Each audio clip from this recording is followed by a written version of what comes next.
Bonjour et bienvenue dans ce nouvel épisode de Table Ronce. Ici Julien. J'ai à ma gauche Antoine. Salut. J'ai Fofo. Hello tout le monde. Et j'ai un nouvel invité en la présence de Pierre-Louis. Bonsoir. Et aujourd'hui, on avait envie de parler de Donjons et Dragons. Et Antoine, t'es venu avec un plan. Et tu peux un peu nous expliquer par là où tu voulais commencer? En fait, d'habitude, c'est Max qui arrive avec un plan. Sacré Max. Sauf que il se trouve qu'il n'est pas là aujourd'hui. Donc, en fait, je lui ai volé son plan. Et il avait des choses à dire sur D&D. Il avait vraiment envie de les dire. Et je suis là pour faire le messager, en fait, pour transmettre sa bonne parole. C'est vrai que je vois un carnet bien rempli. Si c'est que Max qui t'a dit ça, il a des choses à dire. Exactement, donc on va parler de D&D, effectivement. Moi, j'ai quelques petits trucs à dire personnels, sachant que je crois qu'autour de moi, j'ai 3 joueurs réguliers de Donjons et Dragons. Oui. Ah plus que moi, en tout cas. Oui, vite fait, en effet. On peut le dire, moi, je suis en train de masteriser une campagne Donjons et Dragons avec Fofo et avec Pierre-Louis. Et j'ai aussi une campagne où je suis joueur avec Pierre-Louis et on a un autre MJ. Ok. Donc on a 2 campagnes Donjons et Dragons en cours. Moi personnellement, ça faisait un petit moment que j'avais pas joué, mais en ce moment je suis bien dedans, ouais. Ok, très bien. Moi, j'ai pas joué depuis des années, je pense, à D&D. On pourra en reparler. Mais en fait là, Max, il m'a donné des avis. Il m'a dit qu'il était tellement énervé qu'il valait mieux que je fasse le messager, qu'il les dise pas directement lui-même. Ah ouais, sinon énervé. Ça allait être un peu trop violent, quoi. Donc, en fait, je vais rebondir comme vous sur ce qu'il a dit et on va voir à peu près où ça nous mène. Donc, tu veux commencer par le premier point, du coup ? Ouais, le premier point, c'était que Donjons et Dragons, c'est quand même l'origine du jeu de rôle. Ouais, voilà. En fait, alors pour Max, il m'a dit que D&D, donc on va dire D&D, mais c'est pour dire Donjons et Dragons. On est d'accord ? Ouais, on raccourcira pour D&D. Exactement, sinon ça va être un petit peu long. Donc D&D, d'après Max, a aidé à développer le JDR qu'on connaît tous.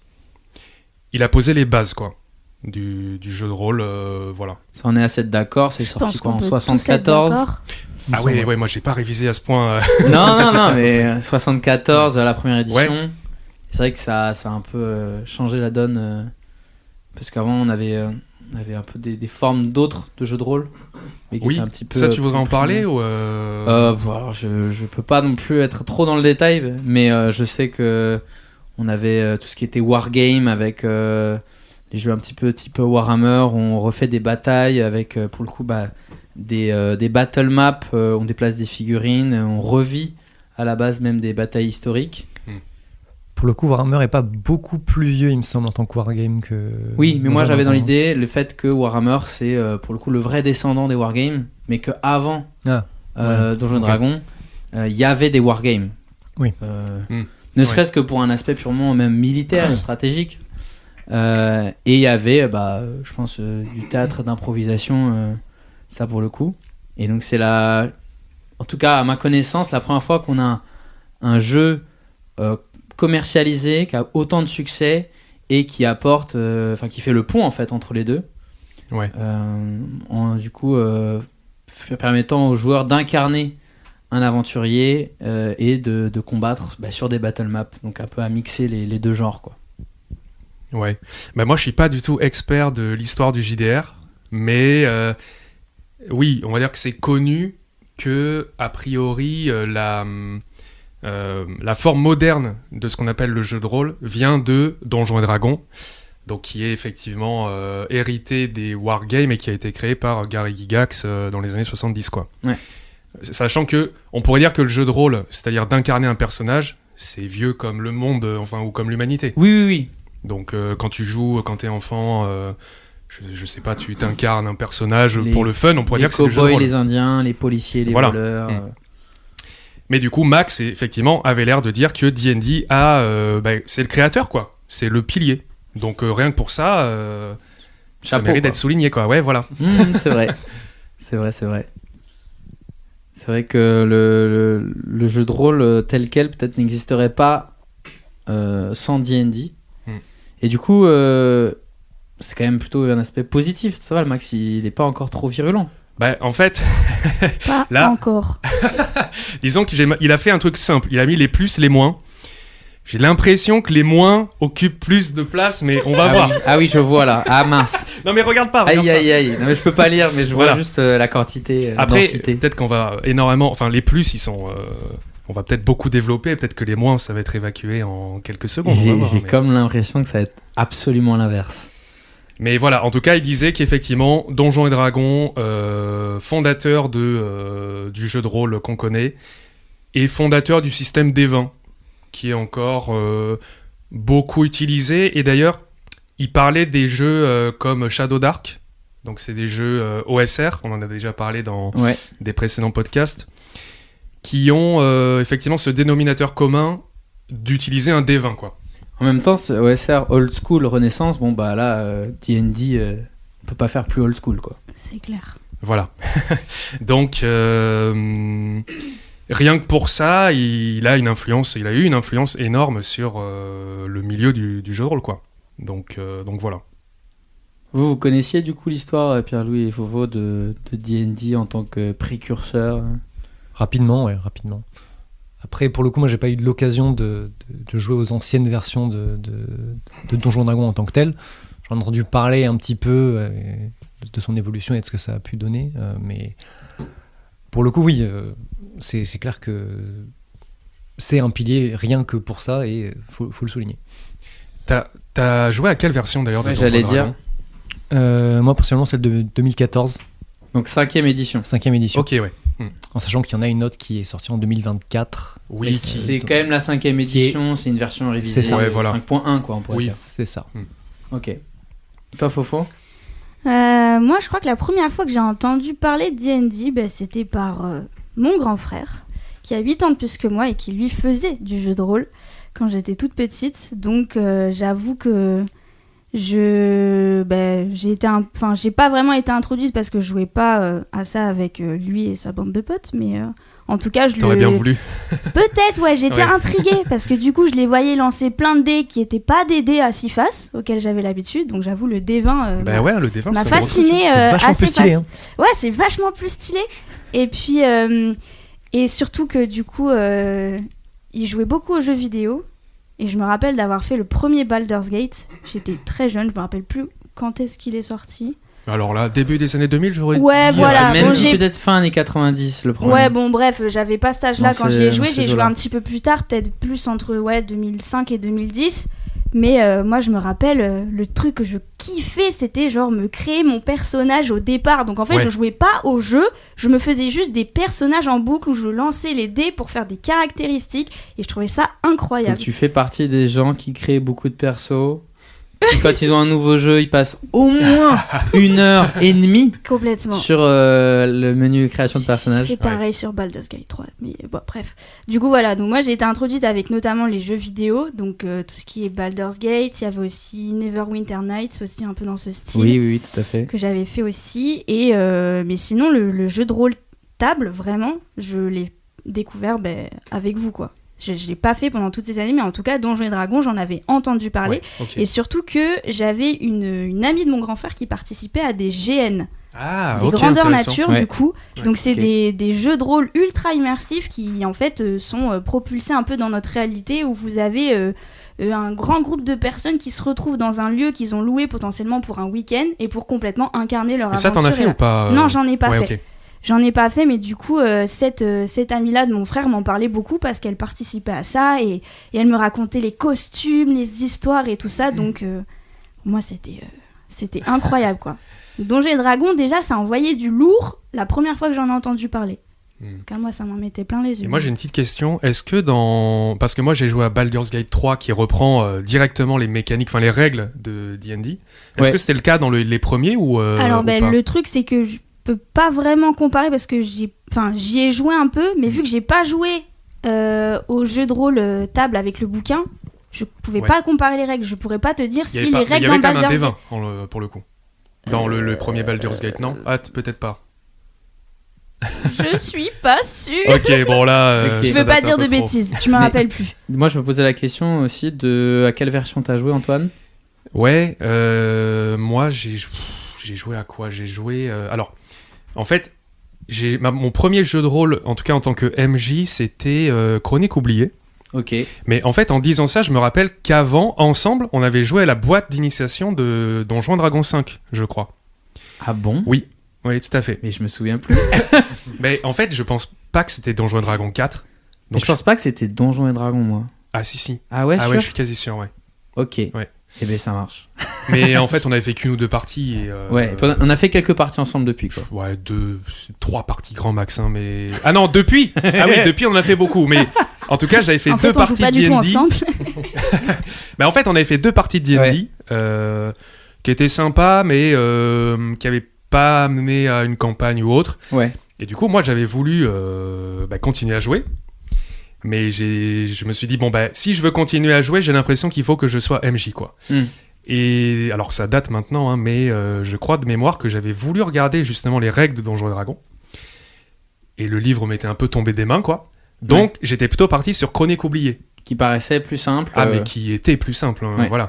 Et c'est un enfant de Donjons & Dragons, on peut dire. En fait, c'est ça, je le mets pas vraiment dans la... C'est pas du Donjons & Dragons exactement, mais c'est très proche, quoi. Donc j'ai joué à lui, après j'ai joué à Pathfinder avec toi, voilà. Hein. Ouais, c'était Max d'ailleurs le MJ. Exactement, donc encore une fois, pareil, il n'y a pas marqué Donjons & Dragons sur la boîte. C'est extrêmement similaire. Mais voilà, c'est là, un en plus, dérivé. Le Pathfinder auquel on a joué, donc c'était Pathfinder 1. Maintenant, il y a eu un Pathfinder 2. Oui, si, t'as raison. Le 1, c'est sûr. Oui.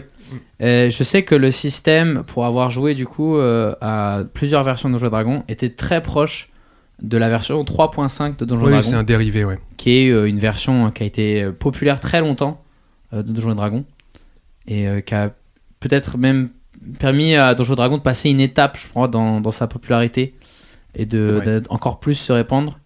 Jusqu'à ce qu'on arrive alors une version 4 qui a été totalement ignorée et la version 5 qui est encore un peu la version actuelle, même s'il y a eu une 5.1, ce qu'on disait avant, et qui elle aussi a encore plus participé à populariser le jeu auprès du grand public. Mais du coup voilà, mon dernier jeu après Pathfinder c'était D&D 5 et on pourrait dire les jeux OSR un petit peu. Mais on commence à s'éloigner quand même un peu de Donjons & Dragons, quoi. Genre Shadow Dark que j'ai joué, c'est proche, c'est un genre de Donjons & Dragons simplifié, mais c'est pas tout à fait pareil, quoi. Donc voilà. Ouais, t'as commencé un peu à encore plus affiner tes goûts, je pense, en termes de jeux de rôle. Et disons que, et on y reviendra, je pense, plus tard, Donjons & Dragons, c'était pas totalement ce qui te satisfaisait le plus. En fait, comme j'ai dit, dès le départ, j'ai pris Chronique oubliée en tant que MJ. C'est pas faux, ouais. Donc, début, j'ai jamais fait MJ sur Donjons & Dragons.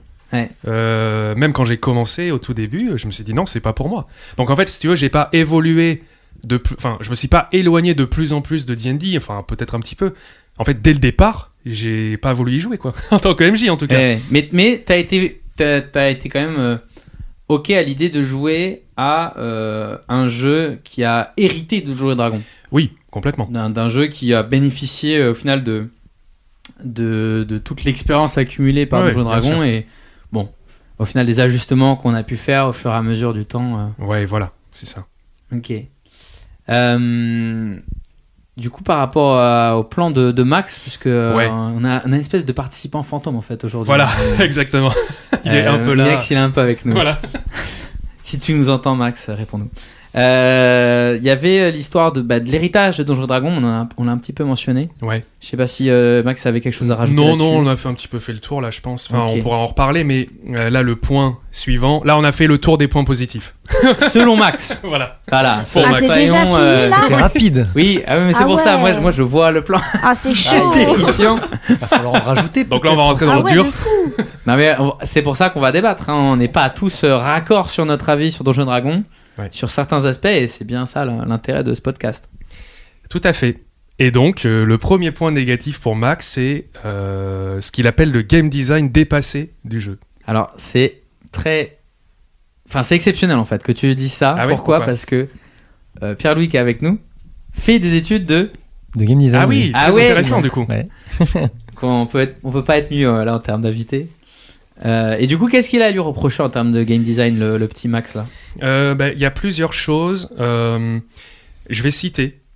Pour Max, un bon jeu serait un jeu qui dit entre guillemets, ce jeu sert à raconter de telle manière et les mécaniques t'y poussent.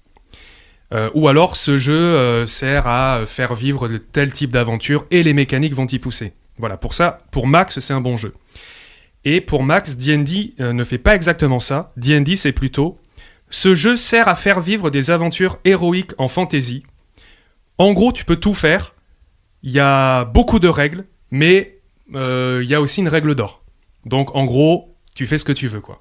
Donc, en fait, pour Max, j'ai l'impression, là, il faudrait qu'il soit là pour développer un petit peu plus, mais si je comprends bien, pour Max, un bon jeu, c'est un jeu qui a un objectif clair et des mécaniques claires pour parvenir à cet objectif. Alors que Donjons & Dragons n'a pas vraiment un objectif clair, c'est-à-dire que tu peux faire plein de choses différentes, et du coup le jeu a beaucoup de mécaniques, mais qui partent un peu dans tous les sens, et en plus le jeu te dit règles d'or, donc tu peux les modifier comme tu veux, quoi. Donc, il reproche au final à Donjons & Dragons qu'il soit trop généraliste, quoi.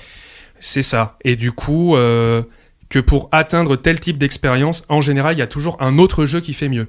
Par exemple, il citait les PBTA pour, si on veut vraiment faire du narratif, il dit autant faire du PBTA que du Donjon Dragon. Ouais. Si on veut plutôt de la tactique, il citait un jeu comme Draw Steel, que je ne connais pas, mais qui a priori fait mieux le boulot, quoi. Ok, bon, Max il lâchera son commentaire pour expliquer ce jeu. Moi j'y ai pas joué, personne ne le connaît. Les PBTA je connais, donc ça je peux en parler. Draw Steel je connais pas, mais bon, je pense que... Je sais pas, le propos, il vous paraît clair ou Oui, je trouve ça clair. J'entends, ouais. Est-ce qu'on est d'accord autour de cette table? Je sais pas. Fofo, tu veux peut-être prendre la parole, ou Pierre-Louis Mais je sais pas si c'est vraiment un défaut d'être généraliste pour le coup.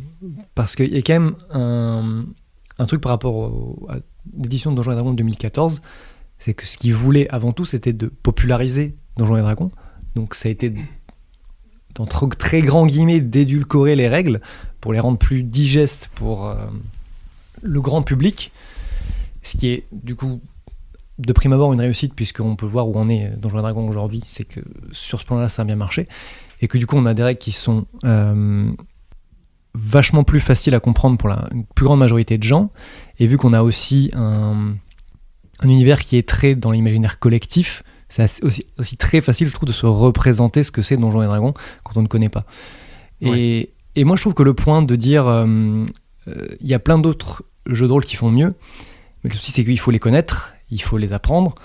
Là où je pense qu'on peut tout à fait avoir une très bonne expérience avec Donjons & Dragons dans un truc où peut-être un autre fait mieux, pour le coup, en se servant de ces règles-là. Et j'entends que forcément, c'est basé sur un système qui est un peu vieux, donc...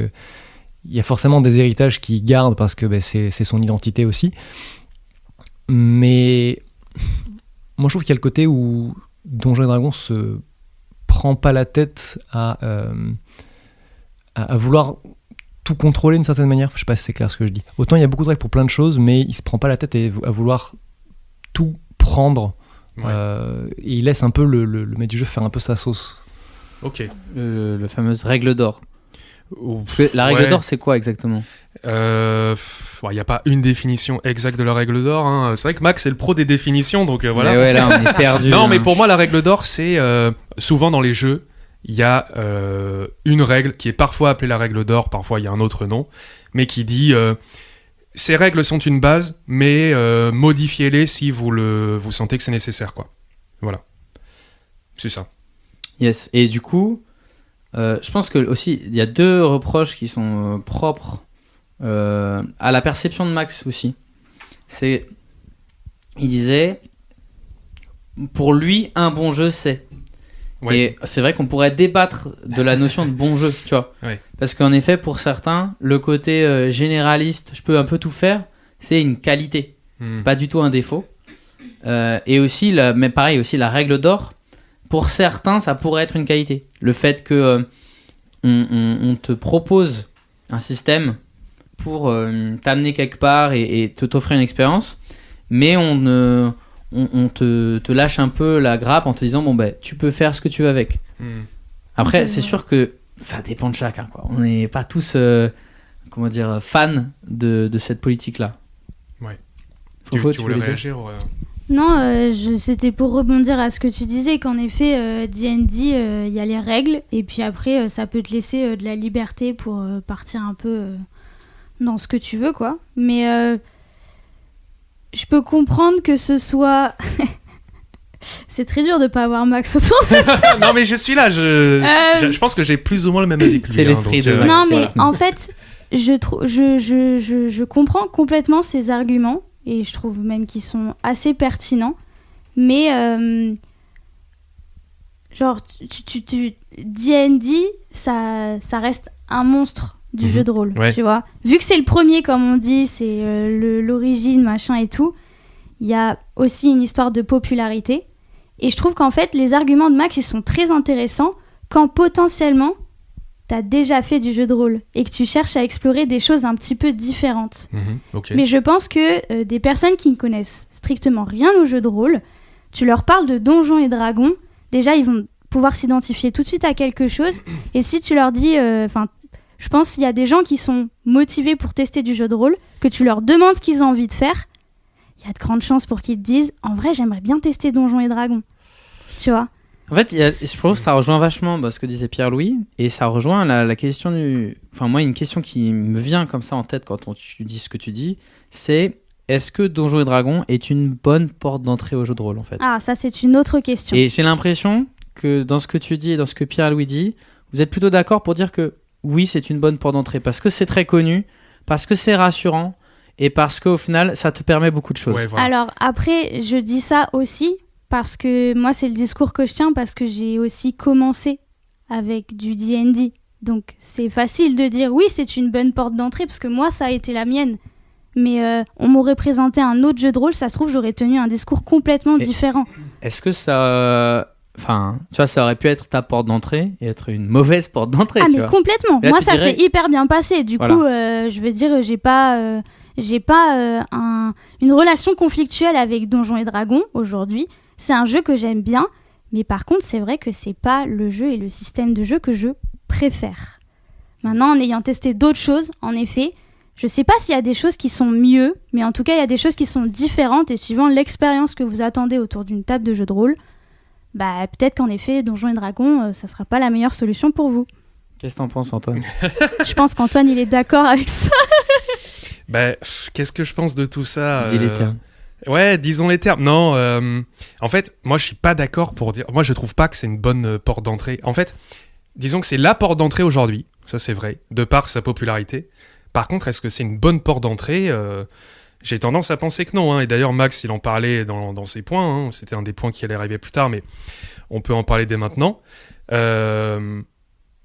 Donjons et Dragons, il est hégémonique, mais il n'est pas adapté aux débutants. C'est ce que Max dit, et franchement, je suis complètement d'accord avec lui. C'est pas totalement faux, je suis assez d'accord avec ça aussi. Et d'ailleurs, Et du coup, tout l'intérêt de Chronique oubliée quand il y a Ah mais joué. totalement, Voilà. C'est pour ça que, à mon avis, Chronique oubliée a pu, entre guillemets, percer, ou en tout cas se faire une place, parce qu'à mon avis, je suis pas le seul à avoir voulu jouer à du jeu de rôle, et en me dirigeant vers du Donjon et Dragon like, parce que c'est le truc le plus populaire, et quand j'ai ouvert le livre, je me suis dit, mais attends, faut bac plus 12 pour jouer à faire du jeu de rôle, en fait. En même ou- temps, t'as essayé d'ouvrir le livre. Je veux dire, moi, on m'a propulsé dans un groupe, j'ai joué à du Donjons et Dragons, j'ai pas eu à me taper le livre, tu vois. Il y a Mais, peut-être ça ouais. aussi qui joue. Complètement. Est-ce que tu commences en tant que joueur ou en tant que MJ Ah, y a ça aussi, voilà, hein. ça change tout. Moi, en fait. tu m'aurais dit, tu commences le jeu de rôle, hop, tu vas masteriser un truc de Donjons et On te donne Dragons, le j'aurais livre dit de 300 pages, là. non. Non, d'ailleurs, j'ai le livre chez moi, je l'ai Il y a toujours 2 pas lu. livres, ou 3, je J'en sais pas ai combien. 3, Ouais, il y en voilà. a 3. Ils sont incroyables, mais je ne les ai pas lus. Alors, Je Non, les mais- ai feuilletés, quoi. alors, je suis désolé, on a échangé un petit regard complice avec Pierre-Louis parce que quand vous ditiez, il y a 1, 2, Il y a 3 livres. 3 livres en tout, non? Il y a Alors- le livre du joueur, livre du meneur et le bestiaire. On est Ouais, d'accord? moi j'ai ça. en Sans tout cas. compter les campagnes. Il y a même pas de scénario dedans en plus. Ouais, de donc, fou. Pierre-Louis, tu peux éclairer de ta lanterne est-ce qu'il y a vraiment que 3 livres sans compter les campagnes. Bon, Il y a quelques vraiment, il y a livres. besoin de dire combien il y a de livres. Et puis déjà en termes de budget, attends, non mais à l'époque, j'étais fauché de fou, donc Donjons et Dragons c'était trop cher Ça, aussi. oui. Ça, Tout par court. contre, je suis d'accord. Ça, par contre, c'est Ça, véridique, oui, c'est ça- vrai. Ça après, c'est Wizards of the Coast Ouais, qui est et- l'éditeur qui se régale. Ah, et oui, Ah, mais ça on 60 en parlait, € le livre, hein. D&D Beyond des compagnies en termes d'accessibilité pour faire découvrir. Enfin bon bref, Pierre-Louis, je te laisse développer. Et D&D Beyond, c'est un site, aussi une application qui permet en gros de faire sa feuille de perso, de consulter des livres, d'acheter des livres numériques, tout ça. Mais du coup, il y a que 3 livres ou il y en a... Je connais pas le nom, hein, pour être tout à fait honnête, mais il y a énormément de sourcebooks pour le coup. Ok. C'est comme ça qu'on va les appeler. Qui vont être des livres de soit de règles supplémentaires, Ah ouais. de nouvelles, dans lesquelles il y a des nouvelles sous-classes, Ah bon Ouais, dans Ah lesquelles oui, il y a ok, des d'accord. nouveaux... ça peut être un focus sur un endroit particulier dans le monde en question, plus les livres d'aventure qui existent aussi. Oui, parce qu'en fait, Plutôt des en gros, campagnes, pour le coup, ça. Sourcebook, Les livres Pour des c'est campagnes dans le aussi, sens livre au final de règles. Ok, Il n'y a pas de contenu narratif dedans. d'accord. Mais c'est des trucs officiels de Wizard of Ouais. the Coast en lien avec Donjons et Dragons. Oui. C'est Et pas je- des et je trucs parle que les pas gens font à de côté. choses officielles en partenariat. Il y a énormément. Mais d'ailleurs, typiquement, tu as un livre, je sais que tu as acheté récemment, qui est un livre officiel au final, genre qui est affilié à Donjons et Dragons, Ouais. mais qui est en partenariat. C'est pas genre directement créé par eux. Ouais. Celui avec Robin. Non, c'était Peter Pan. Oui, Ah oui, c'est du Donjon et Dragon, Neverland. au final. Ouais, Neverland. Mais avec c'est un univers motorisé genre- par Donjons et Dragons. C'est motorisé, voilà. C'est le système de jeu Oui, voilà. D&D 5. Mais du coup, c'est un univers, c'est l'univers de C'est Peter pas fait Pan, par en fait. Wizard of the Coast. Non, c'est Mais pas du Wizard coup, of the Coast. Sur par exemple D&D Beyond, je sais qu'il y a certains trucs qui sont faits directement par eux, et il y a aussi ce qu'ils font eux. Bah là, tu vois, j'apprends un truc. Je débarque. Moi, j'ai les 3 bouquins. Je me suis dit, il y a que ça pour Ah, apprendre non, les non, règles. non, Et non. après, c'est que des bouquins de Ah, campagne. alors- Apprendre les règles, oui. C'est des règles additionnelles. Ça va rajouter du contenu pour ceux qui ont envie.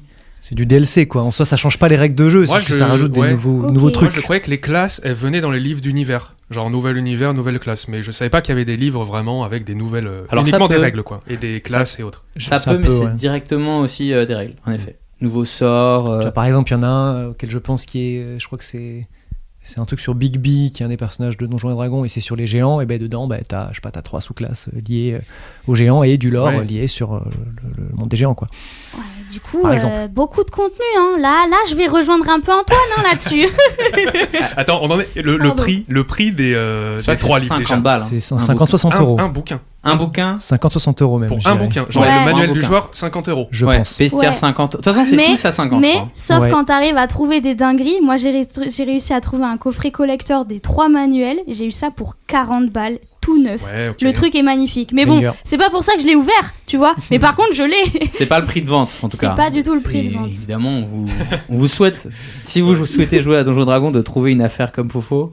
Mais c'est Non, pas. mais après, là, on parle des bouquins règles manuel du joueur. Mais en vrai, beaucoup de gens qui vont vouloir peut-être tester Donjons et Dragons vont déjà se diriger juste vers une boîte d'initiation Oui, qui est complètement. vachement plus Oui. buvable, si je peux me permettre ce C'est terme, vrai. que de te taper les 3 bouquins de 300 pages pour te potasser Bien toutes sûr. les règles, quoi. Après, pour le coup, ce qui est du coup avantageux avec Donjons et Dragons, c'est que pour le coup, vu que c'est hyper massif, que tout le monde connaît, c'est que t'as pas besoin d'acheter le bouquin pour trouver les règles ou pour Ah oui, c'est vrai. jouer. Oui, c'est C'est-à-dire plus que accessible, c'est vrai. moi, j'ai pas dépensé, j'ai aucun livre chez Mm. moi.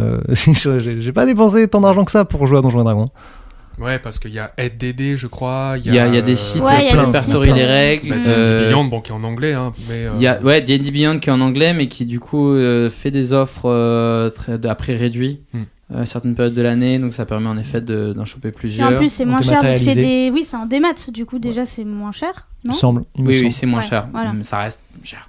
Oui, Oui. oui, bien sûr. Mais Oui. d'ailleurs, quelqu'un pourrait présenter, parce que là on parle de D&D Beyond depuis tout à l'heure, mais on l'a pas vraiment. Je disais, c'est Bah un, si, c'est un je lui ai dit un site peu. Ouais, tu l'as du coup, dit, qui ok. permet de créer sa feuille de perso, de consulter des livres, d'en acheter.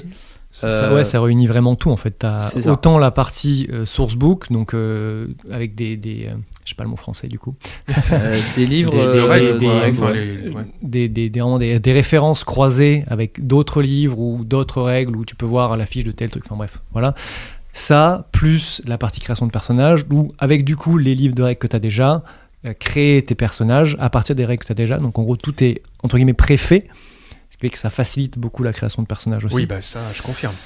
Je m'en servais à fond, avec moi, quand j'y jouais à D&D. Tout un outil même pour ce qu'on appelle le homebrew, donc littéralement Le fait maison. Ouais. voilà, le fait maison, où on peut faire ses propres règles, ses propres sous-classes, ses propres objets, tout ça directement sur le site aussi et y avoir accès.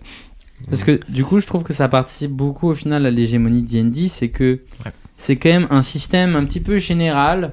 On connaît le D20 pour lancer des attaques, pour faire des jets de compétences, et après, appliquer des dommages avec les autres dés. Et on se réfère à nos compétences, tout ça sur la fiche de perso. Et après, une fois qu'on a compris ça, Et ben c'est vrai que c'est plus facile éventuellement d'acheter un nouveau livre parce que en fait on a envie de renouveler l'expérience Donjons et Dragons. Il y a une forme d'engagement en fait. Je connais plus le terme exact, mais un peu le même truc que dans Magic, c'est-à-dire que t'as déjà c'est pas un hasard, hein, c'est la même. Ouais, mais voilà, entreprise. t'as déjà des cartes, t'as déjà des gens qui y jouent, donc bah tu vas plutôt que d'aller vers des nouveaux trucs mieux, tu vas continuer à jouer à ton vieux jeu pourri là. Pas biaiser le bonhomme. Non mais bref, enfin c'est ce que je pense, mais chacun se fera son avis. Mais en tout cas, voilà, tu vas rester sur un jeu qui peut être ancien, qui est peut-être pas le plus moderne, mais parce que t'as tellement déjà de contenu dessus, t'as ton c'est familier, ouais. T'as ton D&D Beyond, t'as des gens qui y jouent, t'as déjà acheté plein de livres de règles d'univers que t'as envie d'essayer, donc ouais, tu vas y aller un peu par confort, on pourrait dire, quoi. Ouais, et du coup tu restes dedans, et comme en plus il y a du nouveau contenu qui t'est offert, il y a aussi le fait que comme c'est un jeu extrêmement important par au final le nombre de livres vendus, sa représentation dans les médias est très importante, que ce soit dans la pub, dans les actual play, dans plein de choses, même dans les représentations de séries télé. Séries télé, Stranger au Things, cinéma, on a tous vu, voilà. le rapport avec Donjons et Dragons. Même le film Donjons et Dragons. Ouais, Le film Donjons et Dragons récemment, tout à fait. Et donc ça participe à l'idée de te dire ah ouais, ça me donnerait bien envie. En fait, on te rappelle un peu constamment de ah, si je veux faire du jeu de rôle, Donjons et Dragons, c'est pas mal. Ouais, tu voulais. Pardon, du Mais coup. je veux dire, du coup, est-ce que s'il n'y avait pas eu ça, t'aurais eu envie de faire du jeu de rôle aussi, tu vois? C'est là aussi que les questions se posent. Est-ce que si ça n'a pas eu autant de succès, t'aurais eu l'opportunité de rencontrer ça dans un média que tu connais déjà autre et te dire ah ouais, ça a l'air cool le jeu de rôle peut-être. Il y a un bénéfice à l'exposition médiatique de Donjons et Dragons parce qu'au final ça bénéficierait à l'entièreté du monde du jeu de rôle, puisque du coup c'est peut-être pas la meilleure porte, mais c'est la plus grande, quoi.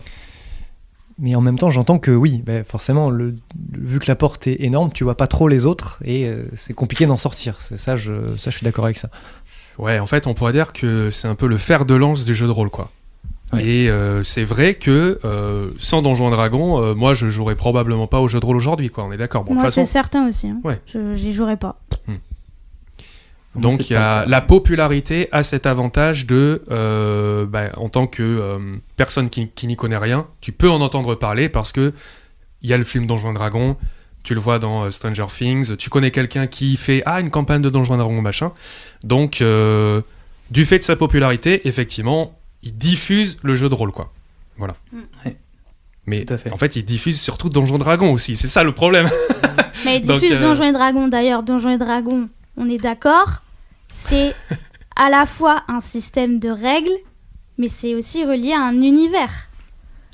Alors, moi, il me semble qu'il y a déjà, même au sein de Donjons et Dragons, plusieurs univers. Il y a quand même un univers le plus connu qui est les Royaumes oubliés. Ouais. Où là, pour le coup, c'est là où il y a notamment Baldur's Gate, qui est une ville. Il y a Waterdeep, qui est une autre ville aussi assez connue, où il se passe... qui est dans le même univers ? Qui est dans le même univers. Qui est totalement dans le même univers. Les lieux les plus iconiques de Donjons et Dragons sont tous dans les Royaumes oubliés, quasiment. Ok. Même, et donc... c'est vrai qu'il y a cet univers-là qui est mis en avant. Néanmoins, c'est pas le seul. Il y en a aussi d'autres qui sont mis en avant, notamment dans les livres qui sont sortis après. Mais je sais pas à quel point les gens sont attachés à l'univers de Donjons et Dragons quand ils jouent à Donjons et Dragons. Mais parce que, c'était peut-être pas assez général. Moi, je sais que même encore maintenant, on parle de Donjons et Dragons. Pour moi, je pense à Heroic Fantasy et des vins. Voilà. Ça. Mais tu penses pas au Royaume oublié? Non, j'ai pas un nom d'univers précis en tête. Je pense juste à une catégorie, tu vois. Tu me dis Donjons et Dragons, je vais penser en parallèle, je vais me dire je peux prendre Seigneur des Anneaux et retrouver les mêmes classes dans mon Donjons et Dragons, tu vois. Ce genre de truc. Oui, je pense qu'elle a été une très grande inspiration. D'ailleurs, pareil, là, je suis pas non plus historien du sujet, mais j'ai l'impression d'ailleurs que la version 3.5 de Donjons et Dragons correspond d'un point de vue chronologie au succès absolument fantastique de la trilogie du Seigneur des Anneaux. Oui, donc, peut-être. J'imagine qu'il y a eu une envie de se plonger dans un univers à la Tolkien et de pouvoir incarner quelque chose de similaire à Aragorn, Legolas, Frodo et tout ça. Ouais, effectivement. Bah après, moi je voulais quand même revenir sur D&D Beyond. Faudrait que c'est bien, vous, comme système. Moi, j'avoue que j'y vois quand même un truc de, comme j'en parlais tout à l'heure, d'engagement. Et moi, j'y vois une dimension produit et pas une dimension artistique, en fait.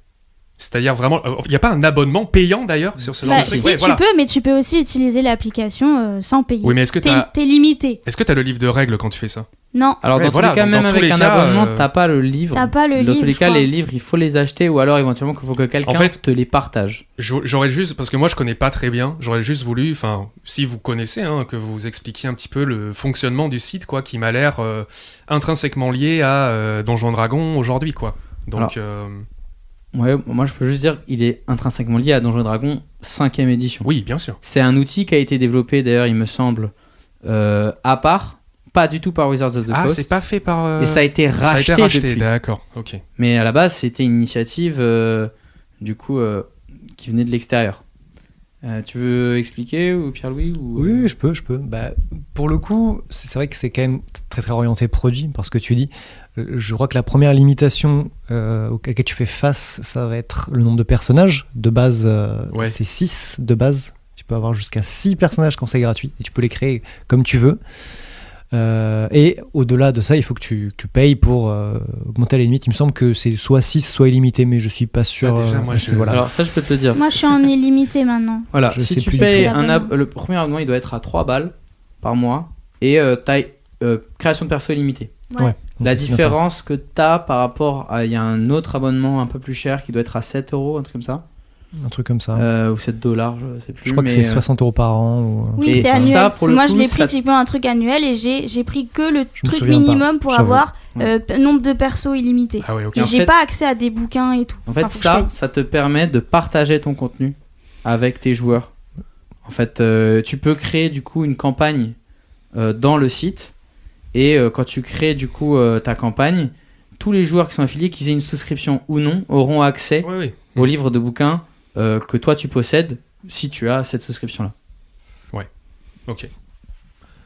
Il faut le prendre comme un outil, tu vois, c'est un support, c'est pas obligatoire, mais...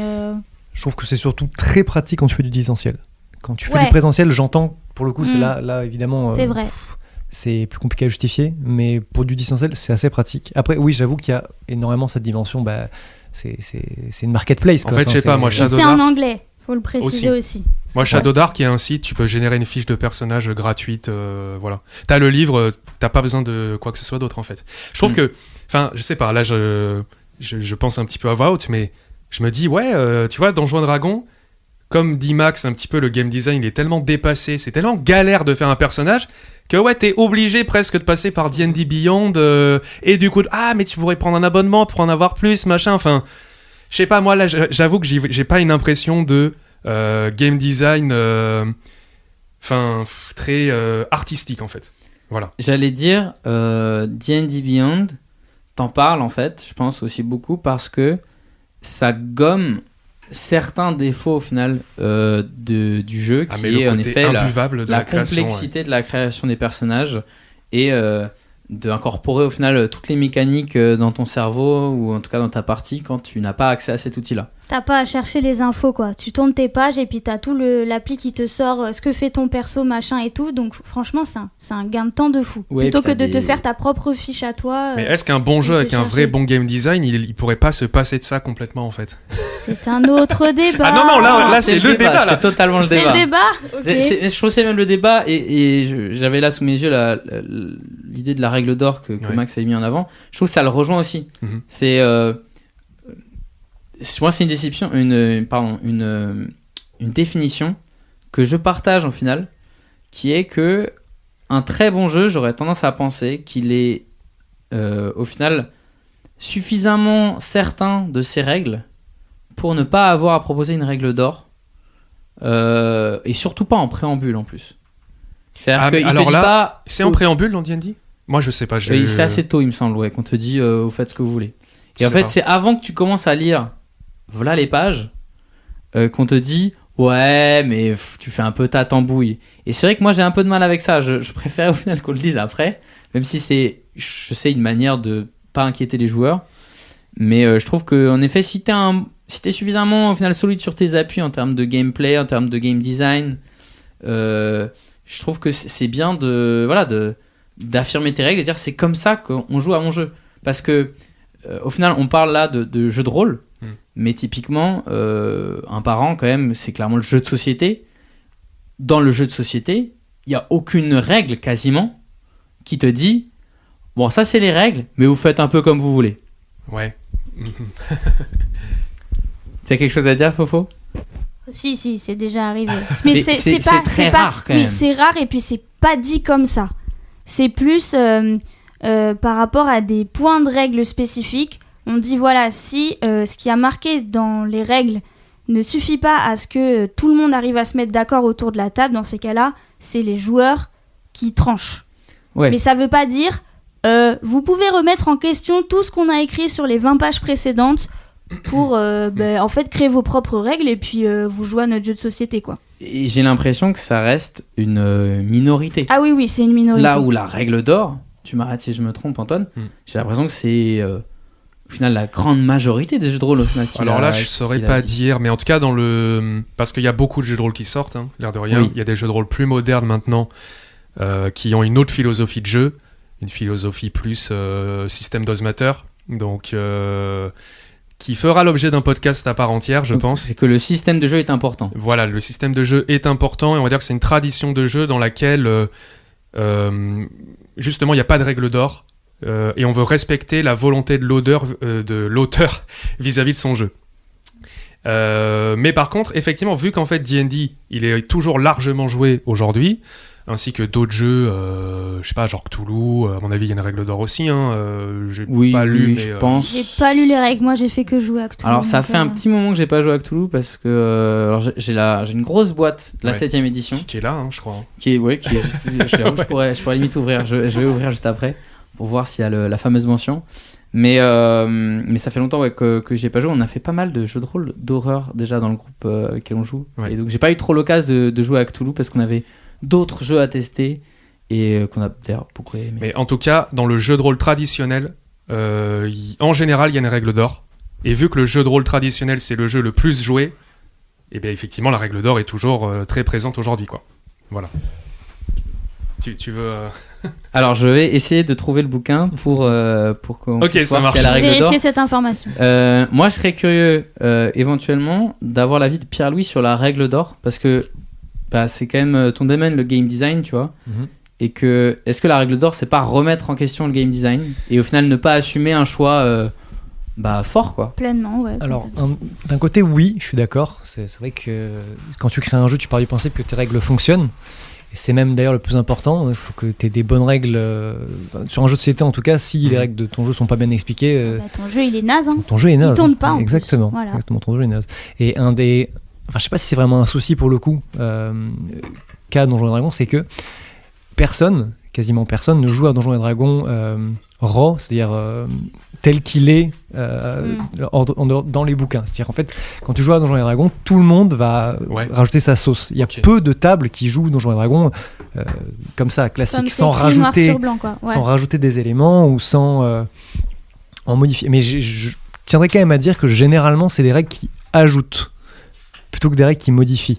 C'est-à-dire on va ajouter des règles pour le homebrew, quoi, les règles. D'accord, agrémenter le système plutôt que de totalement le modifier le système. D'accord. Genre tu vas dire il manque, j'ai pas lu, donc après j'ai beaucoup joué. D&D c'est le jeu auquel j'ai le plus joué à mon avis, donc je connais quand même un petit peu. Mais par contre je sais pas, tu pourrais dire il y a pas de règle de course poursuite, je vais rajouter une règle de course poursuite par exemple. Voilà. Ok. En termes de modification, je crois la règle la plus connue qu'on a, c'est pour boire ta potion, au lieu de coûter une action, ça coûte une action bonus par exemple. Tu vois. Ça c'est c'est pas dans les règles de base. De base c'est une action. Non, c'est une action. Ok, mais c'est pas comme ça dans Baldur's Gate. Dans Baldur's Gate 3, ils l'ont changé. Baldur's Gate, ils ont fait plein de trucs à leur sauce qui du coup. Ils ont adapté aussi. C'est pour ça que je suis pas sûre que ce soit hyper. Enfin, ils se sont servis, je pense, pour beaucoup des règles de Donjons et Dragons 5, il me semble, pour BG3, c'est ça. Mais il y a pas tout. Et ils ont pris des libertés, je pense. C'est pour ça que je trouve que Baldur's Gate 3, du coup, est un bon exemple d'adaptation de game design où ils ont pris les trucs. Ils se sont dit tout ce qui est chiant, ça j'aime pas, je change, c'est chiant. Je veux qu'on puisse lancer des potions sur la gueule de mes alliés et que ça les soigne, c'est super stylé. Ouais. Mais c'est un choix aussi. Mais après, encore une fois, c'est pas exactement aussi le même support. Je pense que t'as pas les mêmes attentes quand tu fais un jeu vidéo. Et quand tu racontes, tu veux vivre une aventure, tu vois, autour d'une table, bien sûr. C'est différent. Donc, je peux comprendre qu'ils aient complètement fait ce choix de dire, ok, les trucs chiants, on les met pas, on va changer, parce que ils ont envie que leur jeu il soit bien, tu vois, du début à la fin. Il y a aussi le truc que dans un jeu vidéo, ton rapport aux règles n'est pas les mêmes. Puisque le jeu vidéo fait 50% du travail. C'est ça, ça automatise. T'as pas à tous les réfléchir, calculs, quoi. Et ça, j'avoue, c'est un gain de temps. C'est un truc ouais, de fou. surtout quand t'as un mauvais jeu comme Donjons et Dragons. Non, là, je troll un petit peu, mais. Mais bref. Wow. En fait, non, mais... oui, vas-y. Je dirais son problème dans Donjons et Dragons, c'est que, ironiquement, pour bien jouer à Donjons et Dragons, il faut bien connaître ses règles. Ça c'est un vrai truc, par contre. Ouais. Si t'as un personnage, un joueur, pardon, qui ne connaît pas bien son personnage, connaît pas bien ce qu'il peut faire avec son personnage, même en tant que joueur, j'aurais presque envie de dire qu'avant d'être créatif dans Donjons et Dragons, faut connaître les règles de son personnage, du moins. Il n'y a pas besoin de tout connaître, pour le coup. Donc, c'est quand même un jeu qui a une barrière à l'entrée pas négligeable, quoi. C'est pas si accessible que ça. Non, mais là-dessus, c'est clair. Ouais. En fait, son accessibilité à Donjons et Dragons, elle est principalement culturelle. C'est que c'est facile d'y rentrer parce que c'est un univers commun que tu peux dire t'as vu Seigneur des Anneaux, oui, c'est à peu près pareil. Alors c'est un raccourci évidemment, tu peux donner des exemples autres, précis que les gens connaissent tous et du coup vont s'identifier à ça. Bah ouais, parce que là, tu vois, je pense à un exemple. J'ai fait une partie il y a quelques temps avec une partie de Lady Blackbird avec plusieurs personnes. Les règles du jeu sont très simples. Hein. Donc c'est un jeu qui n'a pas grand-chose à voir avec Donjons et Dragons. Hein. C'est pas du D20, c'est complètement autre chose. Il y a un système de règles très très simple. Et malgré tout, j'étais MJ et j'ai expliqué les règles à tous les joueurs. Et il y a une des joueuses à la table qui a vraiment mis du temps à comprendre. Alors que les règles sont très simples. Et c'est pas du tout un jugement de valeur ou autre. Mais je me dis, mais imagine, je faisais jouer du Donjons et Dragons. Mais là, et puis je pense qu'il y a beaucoup de débutants et de débutantes qui sont pas forcément à l'aise avec le jeu de société, le fait de faire des calculs. Je dis pas qu'il y en a beaucoup dans D&D, mais genre par exemple créer un personnage. Ça se fait pas en 2 minutes et ça prend du temps, quoi. Donc je connais vraiment pas mal de gens, je me dis non mais ça, je peux pas leur présenter du Donjon et Dragon pour leur faire découvrir le jeu de rôle, c'est pas possible, ça va être trop galère. Je vais préférer un autre jeu en fait. Donc oui, pour le côté, la popularité fait que, effectivement, on va se tourner vers lui. Mais en termes de game design, est-ce que vraiment il est adéquat pour faire découvrir ? Moi, je trouve pas. Pour le coup, j'ai fait des initiations de Donjons et Dragons. Dans des barrages, ça m'arrivait d'en faire 2-3. Et systématiquement, je prenais les règles et je lissais 2-3 petits trucs où je me dis, bon, ça, il n'y a pas trop besoin. Mais un élément aussi à prendre en compte, c'est que je pense que ça c'est aussi lié à comment est-ce que le MJ va faire. C'est-à-dire que moi, ce que j'aimais beaucoup faire, c'est vous embêtez pas avec les trucs, vous me dites ce que vous voulez faire, c'est ça qui se passe. Et on apprend comme ça. Mais est-ce que c'est une bonne chose ? Je ne sais pas. Ok, donc si je comprends bien, tu peux l'utiliser pour faire découvrir le jeu de rôle à des débutants, mais il faut un peu prendre en charge soi-même la partie système. Mais si tu veux vraiment atteindre une bonne partie, comme tu disais tout à l'heure, il faut que tous les joueurs s'emparent un peu des règles et connaissent bien leur personnage. C'est ça.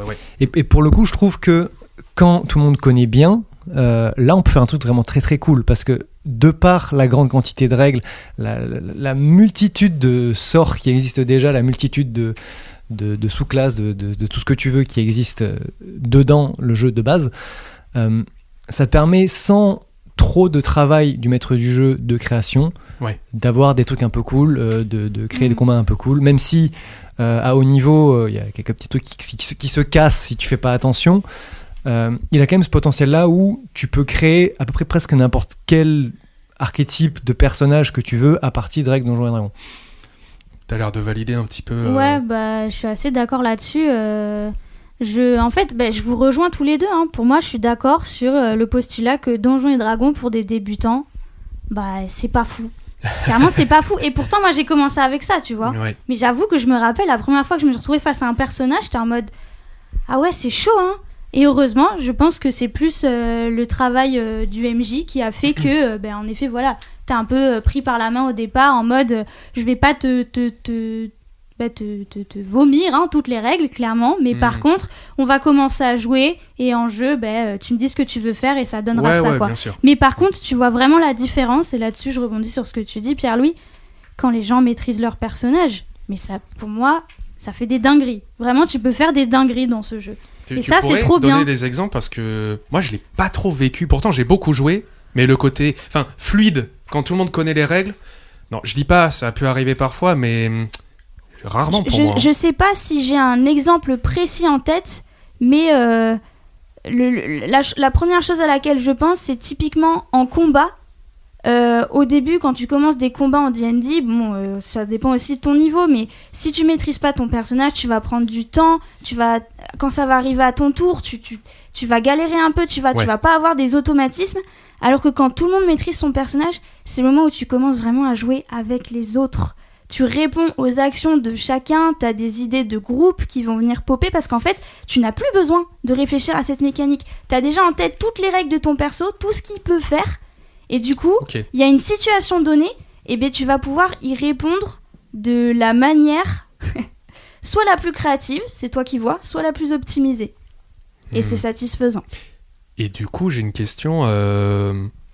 Dans ton exemple, on va dire, il y a quelque chose de créatif qui émerge dans ta compréhension des mécaniques et de comment tu vas les utiliser. En gros, genre, tu vas te dire, ah ok, là, telle personne a fait tel move, hop, je vais sortir tel sort ou tel truc. Parce qu'en fait, je pars du principe que les règles, c'est cool, ça te donne un cadre, mais ça peut aussi, des fois, limiter un peu ta créativité. Et quand t'es un peu trop penché sur les règles, t'as pas le temps de réfléchir à ça, t'as pas le temps de créer dans ta tête.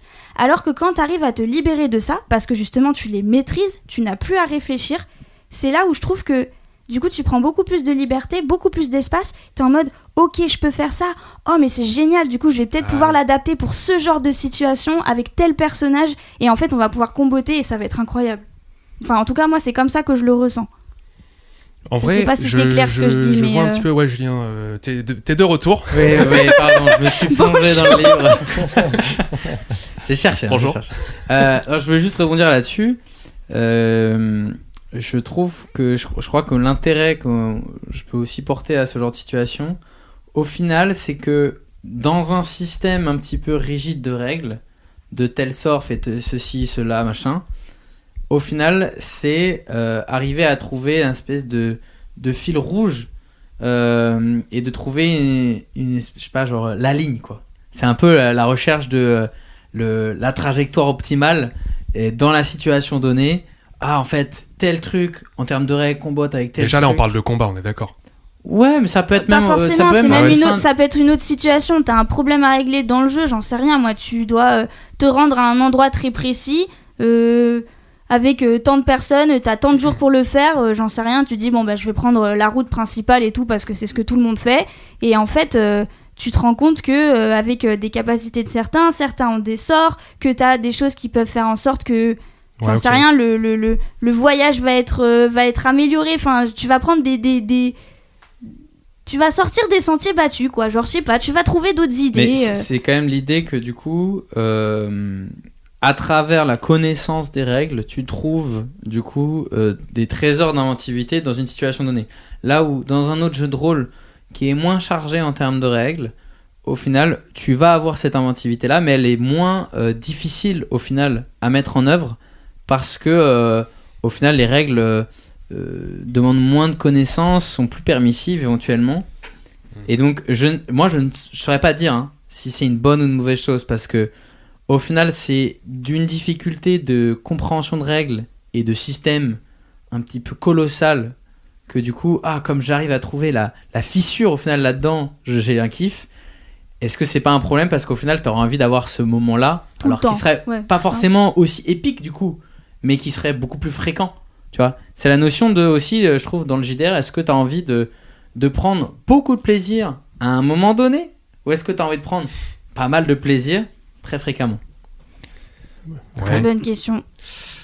Non mais d'accord. Coup, juste, oui, vas-y. Sur ce qu'il allait dire, le côté, je trouve, beaucoup de règles, ça a un seul avantage, un seul vrai avantage, les autres, je sais pas si ça en est ou pas, mais c'est que quand t'es pas très créatif, le jeu te mâche beaucoup le travail. y a Et ça ça aide énormément. Si tu as du mal à te représenter ce que pourrait faire un personnage, le jeu il te dit voilà, tu peux faire tout ça, tu peux mettre ta flavor si tu veux. Et ça, pour le coup, je trouve que c'est un point positif. C'est que d'un côté, ça peut créer le côté négatif de tu te tiens que sur ça et du coup, tu n'es pas créatif. Mais d'un autre côté, c'est justement peut-être aussi la base de je sais pas trop ce que je peux faire. Voilà, j'ai tous ces sorts. Il y a pas un côté jeu vidéo. C'est suffisamment fourni et détaillé pour plein de situations possibles que du coup, même si t'as pas l'imaginaire pour toi rebondir sur des situations, mais en fait, les règles du jeu déjà te permettent, te proposent ça. Oui, complètement. Disons qu'il y a des jeux dans lesquels il y a plus une manière freeform de jouer. Donc freeform, je ne sais même pas comment le traduire, mais plus libre, moins Forme mécanique. Libre, on traduit littéraire. Et alors que dans des jeux comme Donjons et Dragons, tu as des règles dures. Avec un effet donné, c'est pas genre en gros tu lances une boule de feu et ça fait du feu. Non, c'est précis, tu vois, la boule de feu ça fait tant de cases à telle distance. Du coup, effectivement, quand t'as peut-être pas une idée précise d'action épique ou autre, t'as pas besoin d'amener toi-même une action épique. Juste tu fais une boule de feu, ça fait plein de dégâts, c'est épique, tu vois. C'est les mécaniques qui vont faire que c'est épique, quoi. Et du coup, tu vois, c'est un genre de jeu qui a une entrée de difficulté au niveau de la compréhension du système, mais moins au niveau de ton élasticité en tant que joueur. Donc c'est sur ce plan-là que Donjons et Dragons fonctionne pour des joueurs assez nouveaux dans le milieu du jeu de rôle. Mais uniquement sur ce plan-là, pour le coup. Alors, moi je rajouterais même sur un autre plan aussi quand même, et qui a été mentionné. Alors certes, c'est pas le seul à le proposer, mais c'est de l'heroic fantasy. Oui. Il y a ça aussi. Et c'est un très très gros fantasy, point. Je trouve. C'est de la high fantasy aussi, tout à fait. C'est quoi la diff ? C'est que Heroic Fantasy, il n'y a pas nécessairement autant de magie, tu vois. La haute fantasy, par définition, ça va à l'opposé de la low fantasy. Il me semble que c'est le côté très brillant et rutilant, et épique, très épique, très beau presque. Alors que The Witcher, par exemple, on est sur de la low fantasy. On est sur de la low fantasy, quoi. T'es plus dans la boue. Je vous demande ça, alors qu'en fait, j'ai déjà joué à de la low fantasy en plus. Ah oui. Mais récemment, j'ai joué avec Pierre-Louis à un jeu qui s'appelle Symbaroum. Ouais. Et c'était de la low fantasy.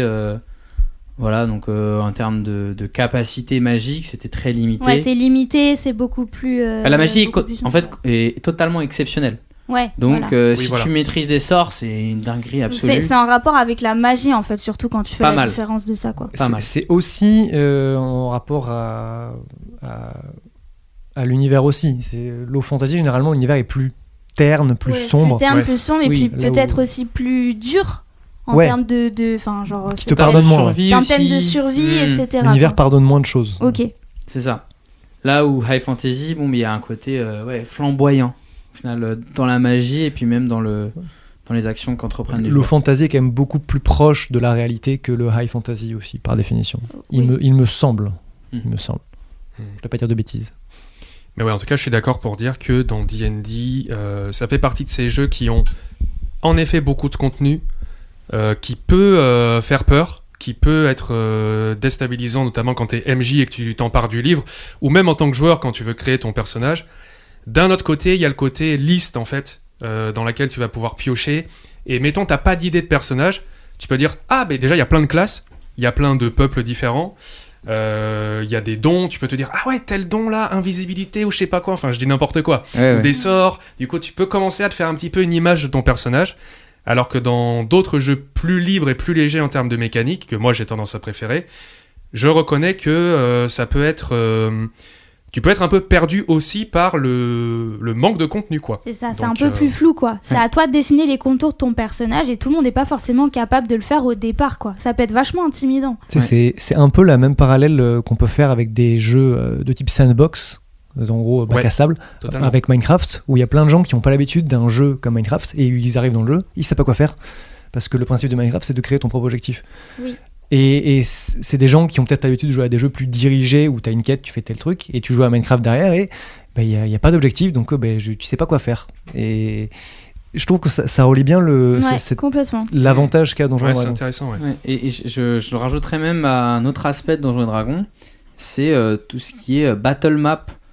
C'est un jeu aussi qui fait la part belle aux environnements qui soient purement dessinés sur un quadrillage, mais parfois même carrément en 3D. Hein. Il y a des entreprises qui vendent ça, il y en a qui font ça avec leur imprimante 3D chez eux. Ou en distanciel, tu as des logiciels qui Ouais, permettent les de le logiciels faire. qui permettent de le faire aussi. Il y a tellement de choses. Bon, après, c'est tellement un gros marché Donjons et Dragons que forcément, il y a beaucoup de choses qui sont développées.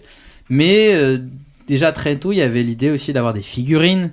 Et pareil, en fait, avoir une battle map, avoir des figurines, c'est une grosse aide à la représentation de la scène.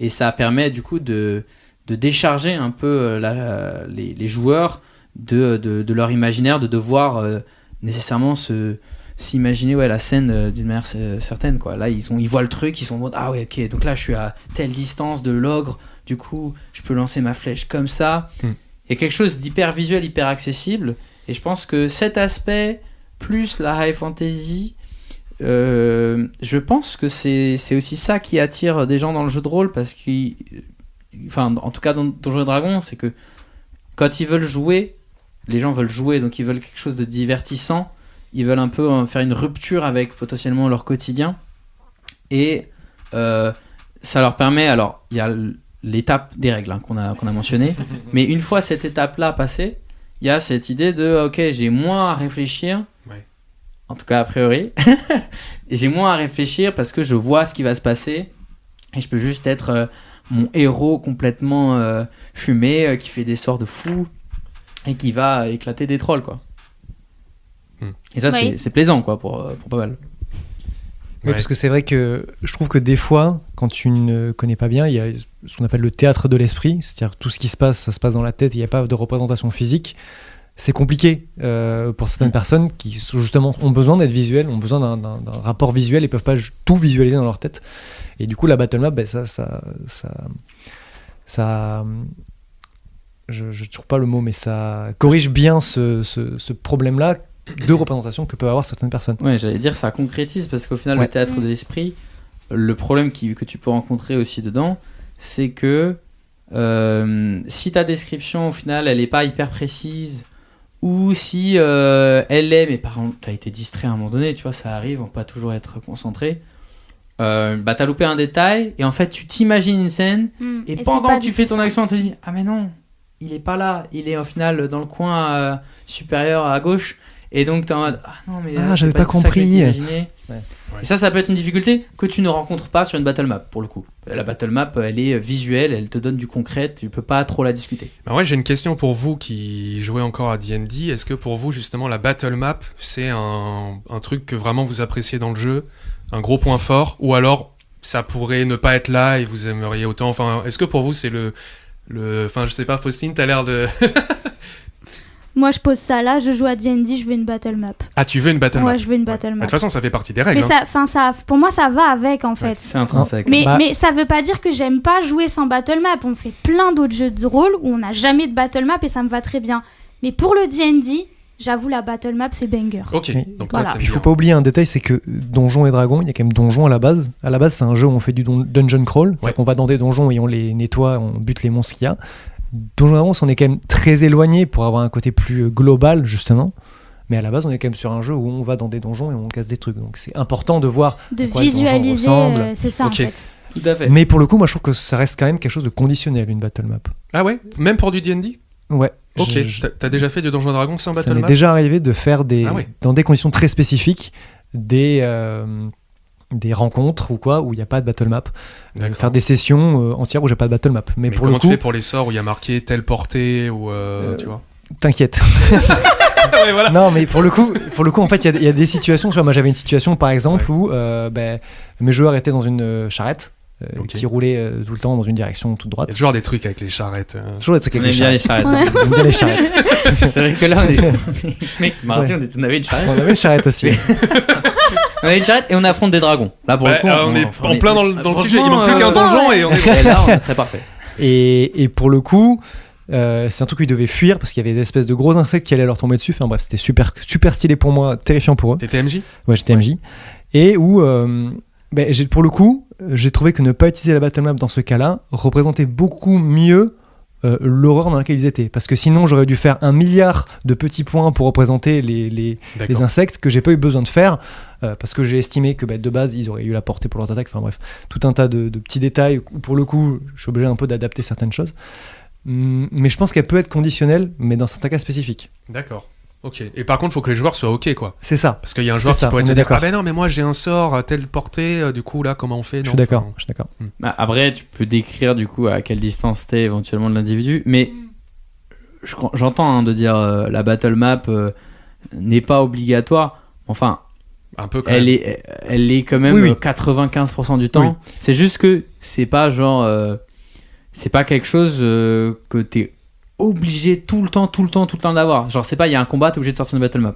Mais Ouais. tu joues à Donjons et Dragons, tu joues une campagne, il y aura forcément des Même battle maps. hors combat, en vrai, tu peux en avoir.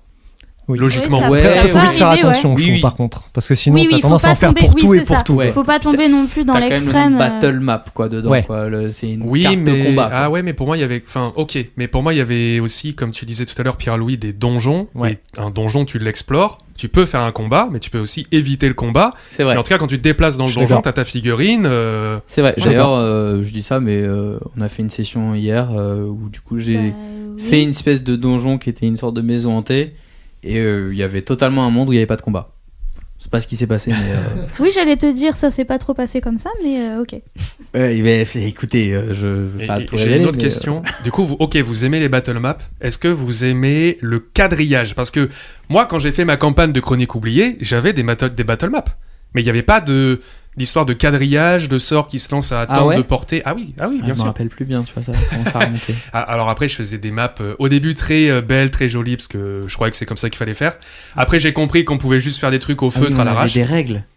Ben, Dans Chronique oubliée. oui, donc on est oublié. Ouais, on avait des règles, donc on pouvait visualiser le déplacement qu'on faisait quand même. Ouais, mais de mémoire, c'était un peu à l'arrache, quoi. Genre.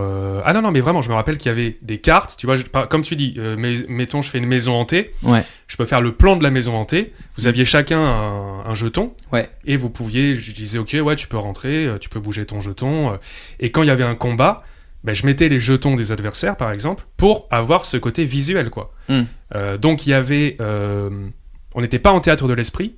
Mais il n'y avait pas non plus de sort avec telle portée à calculer, tout ça, quoi. Donc, il n'y avait pas de quadrillage. Est-ce que vous aimez le quadrillage ou pas, en fait? Alors, est-ce que c'est tant aimer ça que de trouver ça du coup pratique parce que ça a été fait pour aller avec les règles de Donjons et Dragons? J'ai envie de dire, si ton personnage, ses capacités, on te met une portée, bah oui, moi pour le coup, je préfère avoir un quadrillage parce que je veux pouvoir calculer mes trucs, tu vois. Je trouve que ça facilite, ça rend ça plus Ouais, rapide. en soi. moi en fait, je trouve ça vachement plus simple d'avoir le quadrillage. Enfin, moi maintenant, je me repère très bien sur un quadrillage. Quand il y a un combat qui pop, ou même pas, qui est pas forcément un combat, mais du coup, moi c'est bon, tout chousse. Je compte les petits carreaux et je suis contente, et voilà. Je suis pas exactement d'accord avec l'idée de c'est plus rapide. Ça dépend des joueurs. Il y a quand même des joueurs, je connais, ils sont en train de calculer tous les petits carreaux, tous les machins, 1m50 par 1m50? optimiser. On va pouvoir en parler de ce truc-là? Ouais, Bah, c'est des oui, mais c'est Américains. exactement ce que je te dis. Mais moi, c'est ce que je fais. Oui, mais non, mais attends. Maintenant, je compte à chaque fois mes 5 feet de Alors, carreaux, mais mes ça, 1m50 c'est et catastrophique. tout. Un Ça, par carreau- contre, c'est horrible. Un j'avoue. carreau, c'est horrible. 1m50 par 1m50. Et du coup, en fait, c'est pourquoi? Parce que c'est des Américains qui ont fait quand même Donjons et Dragons. Et c'est toujours des Américains qui font Donjons et Dragons, puisque c'est Wizards of the Coast. Et les Américains ont le système de mesure le plus éclaté du Non, monde, mais le c'est système pas ça le impérial. problème. Ben, Et bah si, bah franchement, si. ça vient de là. Ça Parce vient qu'en de là. fait, Parce que c'est tu dois 5 faire la feet. conversion tout le temps. Mais d'accord, mais pourquoi ils parlent pas de cases au lieu de parler de Parce feet qu'ils ou de veulent une mètres 50? représentation du réel. Eh ben ouais, mais ça c'est débile. Enfin, je suis désolé. Au bout Oh d'un moment, là il y a- là là là, ça c'est- balance des takes, Non, mais c'est attends, débile qui Tu dit. pourrais avoir un tactique. Non mais sérieux, tu pourrais avoir un jeu tactique où tu dis ton personnage peut se déplacer de 3 cases par tour. Pourquoi s'emmerder avec des distances précises? Ça, franchement, c'est le genre de truc, je suis désolé. C'est pas C'est faux. l'héritage usine à gaz de Donjons et Dragons. Et je suis désolé, je comprends pas pourquoi c'est encore ça en Big 2026, comme dirait Max s'il était là. Et franchement, s'ils ressortent un jeu de D&D et qu'ils nous remettent des mètres 50, moi, je sais pas ce que je fais. Mais... Je crois que la 5.1, on va dire, 2024, il y a toujours les Il y a feats, hein. toujours le Intankable, quadrillage. Oui, vraiment. c'est sûr. Mais en fait, le problème, c'est que c'est vu d'un point de vue américain. Bah ouais, mais Donc enfin, eux, ils en ont rien à foutre du reste du monde. Ils vont pas changer leur système impérial, sinon ils pourraient le changer depuis longtemps. mais parce non, que ils changent leurs règles. les feats, les inches, c'est quand même de la merde de base. Bon, Donc ça, c'est un autre débat, non mais mais, comme eux, c'est leur quotidien, ils voient pas un problème. Ils ont pas de problème. Mais d'accord, mais enfin. Et c'est ça leur bizarre pose que ce pas de soit que ce problème de jeu-là, quoi. calculer. Oui, mais- Qui a le problème? Je sais pas, les autres jeux de rôle, ils se sont dit, ah oui, c'est vrai Ouais, que. alors je pense que les autres jeux, potentiellement, ils peuvent moins se le permettre. Ils réfléchissent plus en mode qu'est-ce qui serait le plus agréable. Donjons et Dragons, ils ont une telle popularité que malheureusement ils ont pas trop besoin de se remettre en question. Mais c'est dommage un peu. Ah bah je suis d'accord, hein, c'est problématique même. Hein. Je suis désolé. Ok, Donjons et Dragons, bah ouais, ils le savent quand même qu'ils sont joués dans le monde entier. Ouais. Et ils se disent pas, ah ouais non, c'est vrai que, enfin, pour moi, alors là, je suis pas dans leur cerveau, hein, mais pour moi, il y a à la fois le côté héritage. Et du coup, on va pas le changer parce que voilà, les gens se sont habitués à ce truc de merde. Putain, là, je pars en live là, mais non mais voilà, ça c'est le premier point. Maxime, sors de ça.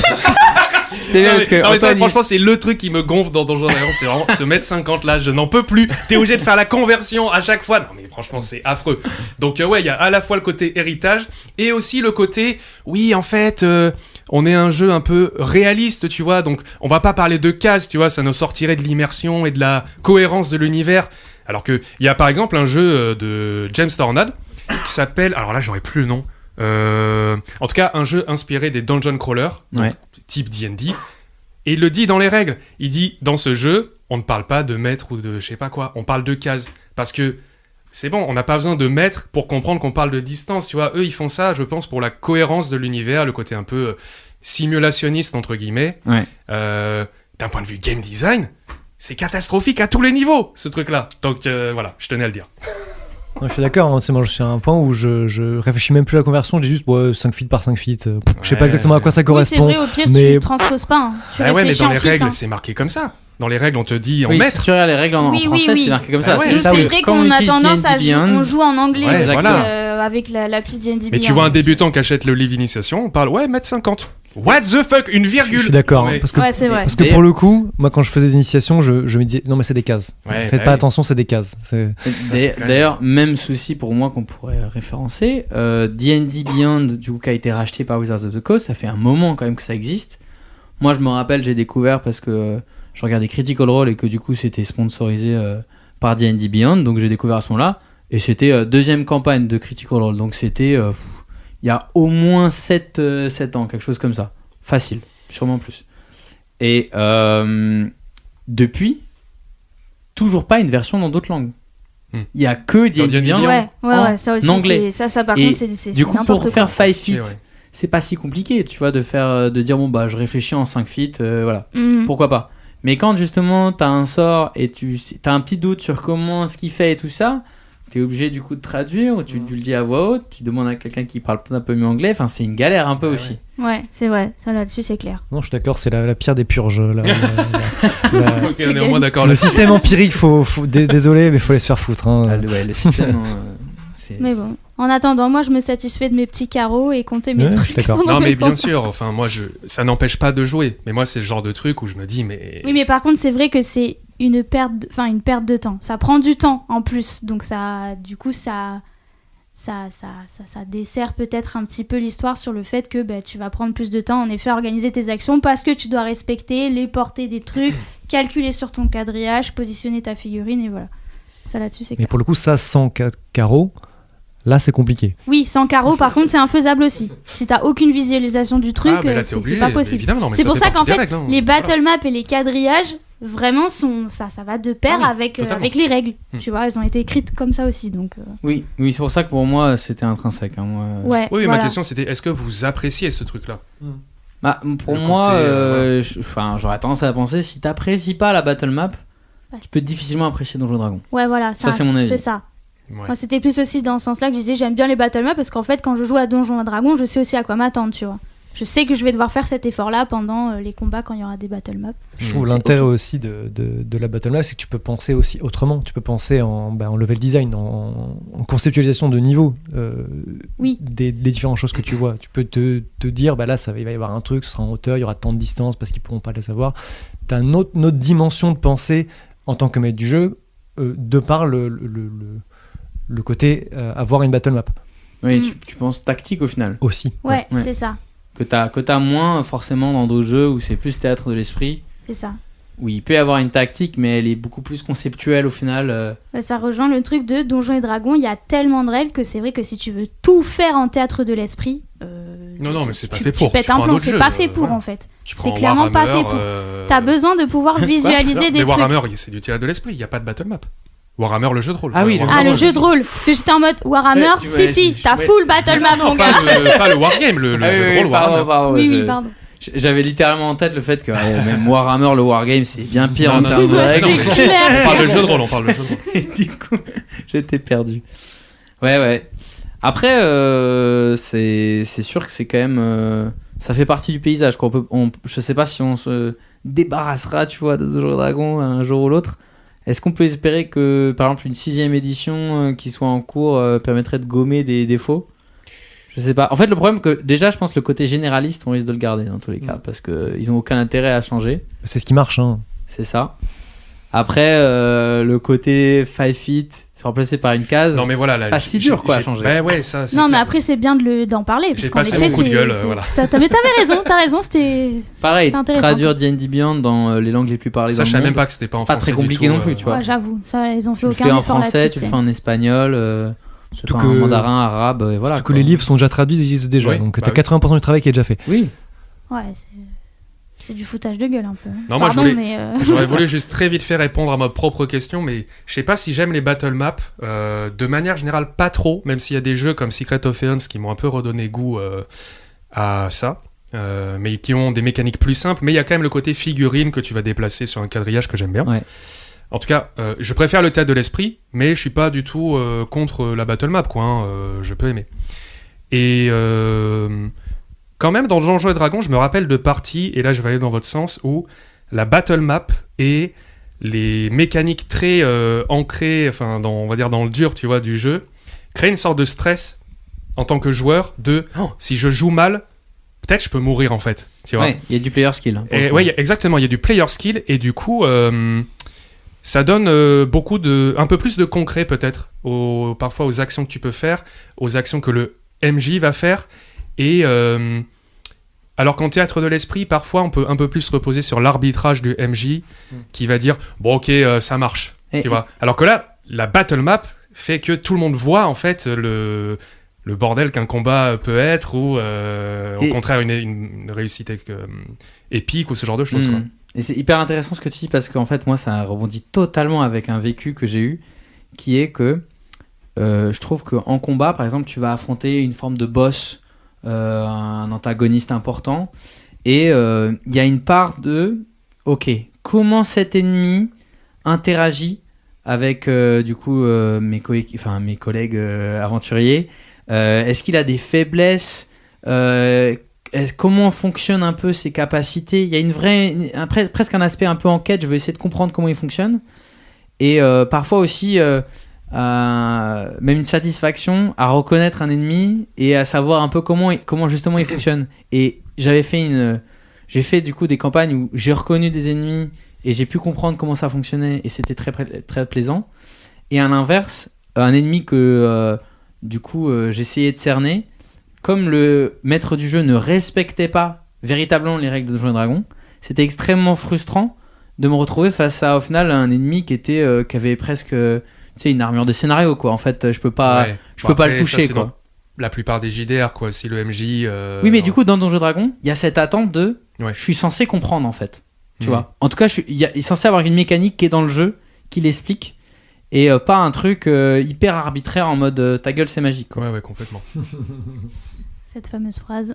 Non mais Ouais. ouais, en tout cas, je me rappelle vraiment de combats dans lesquels j'ai eu un vrai stress en tant que joueur de oh waouh là, ça peut vraiment dégénérer, on va peut-être tous crever, je sais pas. Et la battle map aidait à véhiculer un peu ce feeling de jeu quoi. Mm. Donc voilà. Mm. C'est vrai. Est-ce qu'on a d'autres choses à dire sur Donjons et Dragons? C'est une... Il reste des choses sur le petit carnet. Ah non, le plan, on a à peu près fait le tour. Ah ouais, Ouais. ok. En tout cas, le plan de Max. Après, moi, je sais pas. J'avoue que là, comment dire, le plan de Max, il était très bien, mais comme j'ai dit, il avait plus de moins que de plus. Ce qui fait qu'on a un peu, ouais, bon, moi entre autres, hein, mais on a un peu attaqué le jeu, quoi. Mais moi, Ouais. je sais qu'autour de la table, je suis avec 3 personnes qui apprécient le jeu quand même. Hein, donc, bon, en vrai, j'ai envie de savoir, de vous entendre parler de ce que vous aimez dans le jeu, en fait. On en a un petit peu parlé, hein, mais à moins que vous l'aimiez pas, je sais pas, mais est-ce que vous le vendriez à un proche? Ah, tu devrais vraiment y jouer parce que tout ça, c'est trop bien. Bah, en Tu vrai, alors je trouve ça intéressant parce que c'est une question que j'avais en tête. Je sais pas si on va forcément l'aborder aujourd'hui, peut-être que ce sera plutôt pour un autre épisode, mais on a parlé de est-ce que c'est une bonne porte d'entrée dans le jeu de rôle? Et en fait, je trouve que ça soulève la question de ouais, mais qu'est-ce qui est une bonne porte d'entrée? Du coup, qu'est-ce qu'on conseillerait en fait comme autre jeu éventuellement, et pourquoi? Oui, mais après, là... Parce que du coup, en fait, je continue juste le fil de ma pensée, c'est que je le conseillerais éventuellement déjà à des gens en fait, qui veulent jouer à Donjons et Dragons, qui ont entendu parler du jeu parce que c'est extrêmement connu, c'est représenté, et qui ont envie de vivre ce moment-là. Est-ce qu'ils vont apprécier ou pas? Ça dépend de chacun, de sa personnalité, de comment ça va se dérouler aussi. Pour ça, oui, je le recommanderais, forcément. Je serais pas en mode genre, ah bah non, joue pas à Donjons et Dragons, ce sera forcément nul. Ça, non, mais ok, mais qu'est-ce que du coup, vous aimez dans Donjons et Dragons, quoi? Alors, je sais pas si vous c'est voulez une commencer. mécanique, est-ce que c'est un univers, est-ce que c'est Parce quoi? que moi, par exemple, ok, en tant que joueur, je pourrais y jouer. En tant que MJ, mais jamais de la vie, je veux jouer à D&D. Ouais. Et du coup, moi, je suis pas pertinent pour dire vraiment qu'est-ce qui est trop cool dans D&D. Ouais. Parce que je pense bien que si le jeu il est massivement joué, c'est bien sûr de par son histoire, son héritage, mais aussi parce qu'il a des qualités, quoi. Ouais. Donc, je suis curieux. Moi, je peux vite fait dire ce que je pense, puis je vous laisse continuer. Déjà, moi, actuellement, du coup, j'ai dit que j'avais repris une campagne où je suis maître du jeu, et j'en ai une où je suis joueur. Celle où je suis maître du jeu, là, je l'ai lancée récemment. C'est une campagne du commerce, et je l'ai volontairement choisie comme une campagne du commerce pour faire l'expérience de ce que c'est une campagne du commerce de Donjons et Dragons. Parce que j'ai joué à Donjons et Dragons en tant que joueur et en tant que maître du jeu, mais en tant que maître du jeu, c'était uniquement une campagne que j'avais inventée. Et donc, au final... c'était très bien, moi j'ai bien aimé. De toute façon, vous étiez tous mes joueurs d'ailleurs à cette campagne-là. Tu parles de la campagne Cthulhu, combo Cthulhu D&D. Oui, ben voilà. Parce que nous on aime bien faire des hybrides, voilà. Oui, tout à fait. Il y avait un flavor Cthulhu, mais c'était complètement le système Donjons et Dragons, les règles de Donjons et Dragons. Vous aviez des classes de Donjons et Dragons, des sortes de Donjons et Dragons, tout ça. Mais l'univers, c'était du fait maison. Et du coup, ça m'intéressait de faire une campagne du commerce pour voir qu'est-ce que c'est l'expérience que Donjons et Dragons essaie de m'amener quand je lis une campagne du commerce. Donc, pour le coup, là, je pense que je ferai plus un retour là-dessus quand je l'aurai fini. Ouais, mais déjà, tu as eu l'envie de rejouer à D&D. Mais j'ai eu l'envie de rejouer à D&D. Pourquoi ? Parce que je pense qu'il y a un côté, en effet, c'est familier. Moi, je connais. Il y a un côté, c'est riche en termes de sorts et en termes de possibilités. Et ça, j'apprécie. J'aime bien la battle map. Je sais aussi que j'avais des joueurs aussi qui sont familiers avec Donjons et Dragons et que c'était une manière de pouvoir leur faire jouer. J'ai un joueur qui avait jamais joué au jeu de rôle, mais qui connaissait Donjons et Dragons par Baldur's Gate. Et donc, au final, il était beaucoup moins dépaysé. Et en plus de ça, à la table, du coup, j'ai Pierre-Louis qui connaît bien Donjons et Dragons. J'ai Fofo qui a déjà joué. Et j'ai un autre joueur aussi. Enfin, j'ai deux autres joueurs. C'est intéressant que tu parles de Baldur's. Je pense qu'il a contribué à donner à des gens l'envie de s'y mettre, quoi. Oui, mais en fait, je pense que de temps en temps, il y a des espèces de marqueurs un peu, au final, culturels qui vont remettre Donjons et Dragons sur le devant de la scène. Je pense qu'il y a eu, en effet, Baldur's Gate il y a très longtemps. Les premiers, mais il y a eu du coup aussi Critical Role qui est quand même le plus gros actual play qui existe et qui joue à Donjons Dragons, qui a donné envie à beaucoup de gens. Il y a eu Baldur's Gate 3, il y a eu la série Stranger Things qui a mis en avant énormément. C'est marrant, pourtant il y a eu que genre une petite scène ou deux. Ouais, mais pas tant que ça, parce qu'il y a, du coup, il y a ça, je sais pas si tout le monde le sait, mais il y a quand même des références à l'univers de Donjons. Il y a pas mal de références dans l'histoire qui sont liées à l'histoire de Donjons et Dragons. Hein. Ouais. Mais franchement, non, il y a des gens qui... Okay. Surtout que je trouve que c'est la première fois... Enfin, moi, je me rappelais pas avoir vu dans une autre série vraiment des gens jouer à Donjons et Dragons où tu vois l'écran de MJ, tu vois la battle map, tu vois des petites figurines, tu vois des gens qui lancent les dés 20... Dans une série ultra populaire. Dans une série ultra populaire aussi. Donc c'est un espèce d'écran et ça te propulse le truc. Les gens se sont posé des questions, tu vois.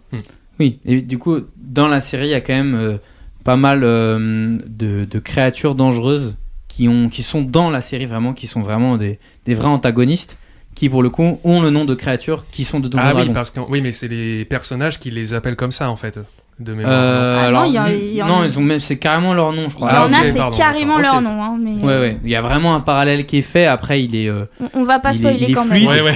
il y a un parallèle qui est fluide, mais qui en tout cas fait que c'est dans ta tête, quoi. Le Donjon Dragon, c'est présent. Mm. Tu sais que Stranger Things, il y a un lien, quoi. Ok. C'est pas juste une première scène au début. Ouais, c'est ça. Au début de la première saison. Et donc du coup, ça aide en tout cas et à ce que du coup j'ai des joueurs qui se rassemblent et du coup ça m'a permis d'avoir facilement cette table là, de réunir des gens qui se connaissaient mais pas forcément aussi bien que ça et de partager un moment avec eux. Et donc du coup c'est pour ça après pour être totalement transparent, je pense que j'avais envie aussi d'y retourner, ça faisait longtemps que je l'avais pas fait. Je suis pas certain de continuer très longtemps en fonction de comment ça se passe, tu vois. C'est si au final mes joueurs s'épanouissent dedans, qu'en effet ils font des dingueries, qu'ils adorent, pourquoi pas prolonger la campagne. Est-ce que pour autant à la fin de cette campagne là j'en ferai Ouais, t'es pas non plus fan hardcore du jeu, quoi. non, voilà, un ce peu de que tu veux temps en dire. temps. Ouais, ok. Voilà. Ça fait partie de mon régime, mais je varie pas mal les aliments, quoi. Voilà. Pierre-Louis, est-ce que t'as Oui, je pense, oui. t'as des attraits pour ce jeu, peut-être? Vite fait, faut le Parce dire. que vite. j'ai quand même présenté Donjons et Dragons. Ouais. On était en fait à la fac ensemble, Oui. et j'avais parlé de ça, je sais plus comment.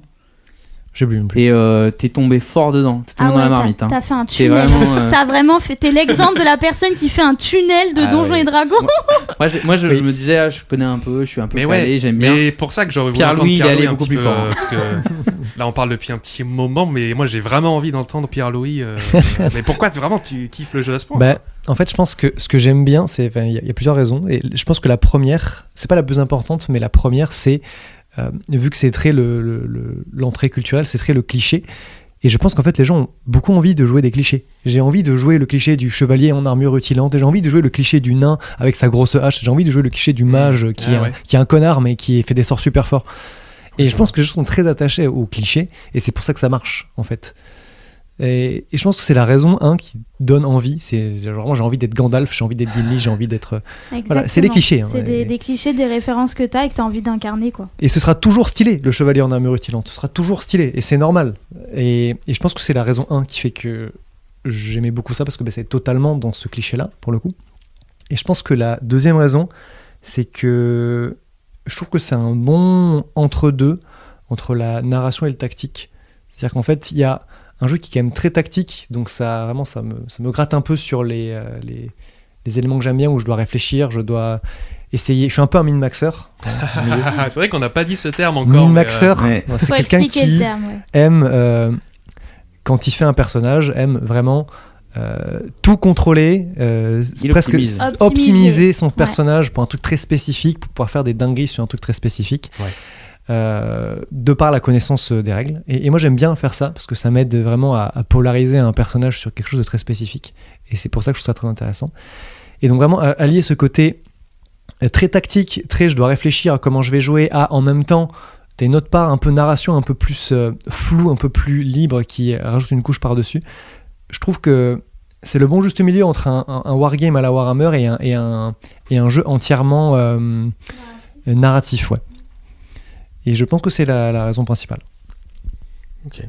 Mais est-ce que... Alors, je sais que tu as joué à des autres jeux parce qu'on y a joué ensemble, mais est-ce que tu cherches un peu... Enfin, est-ce que, voilà, par toi-même, tu vas, je sais pas, faire MJ sur d'autres jeux ou aller à des tables vraiment d'autres jeux ou pas trop, quoi? Je l'ai pas beaucoup fait, déjà parce que j'ai pas trop le temps. Oui, ouais, il y a ça. Et que l'avantage, c'est que Donjons et Dragons, je connais les règles, donc comme ce que je disais tout à l'heure, je peux faire plein de trucs différents avec, donc... je vais peut-être pas trop chercher d'autres trucs, ce qui peut être un problème aussi. Je gagnerais peut-être beaucoup à regarder d'autres univers. Je sais pas si... Je pense que je gagnerais à le faire. Je serais curieux d'en faire plus, forcément, pour voir un peu ce que ça donne, parce que en termes de comparaison, je peux pas en faire tant que ça. J'ai pas joué à tant de jeux différents que ça. Mais... je pense que je garde quand même toujours ce côté... en fait, ça correspond vraiment à qui je suis en tant que joueur de Donjons et Dragons. qui fait qu'en fait, je pense que j'aurais pas de moment où j'en serais vraiment lassé. C'est la maison, quoi. C'est un peu la maison, c'est ça. C'est un peu le bon cocktail de tous les trucs que j'aime bien.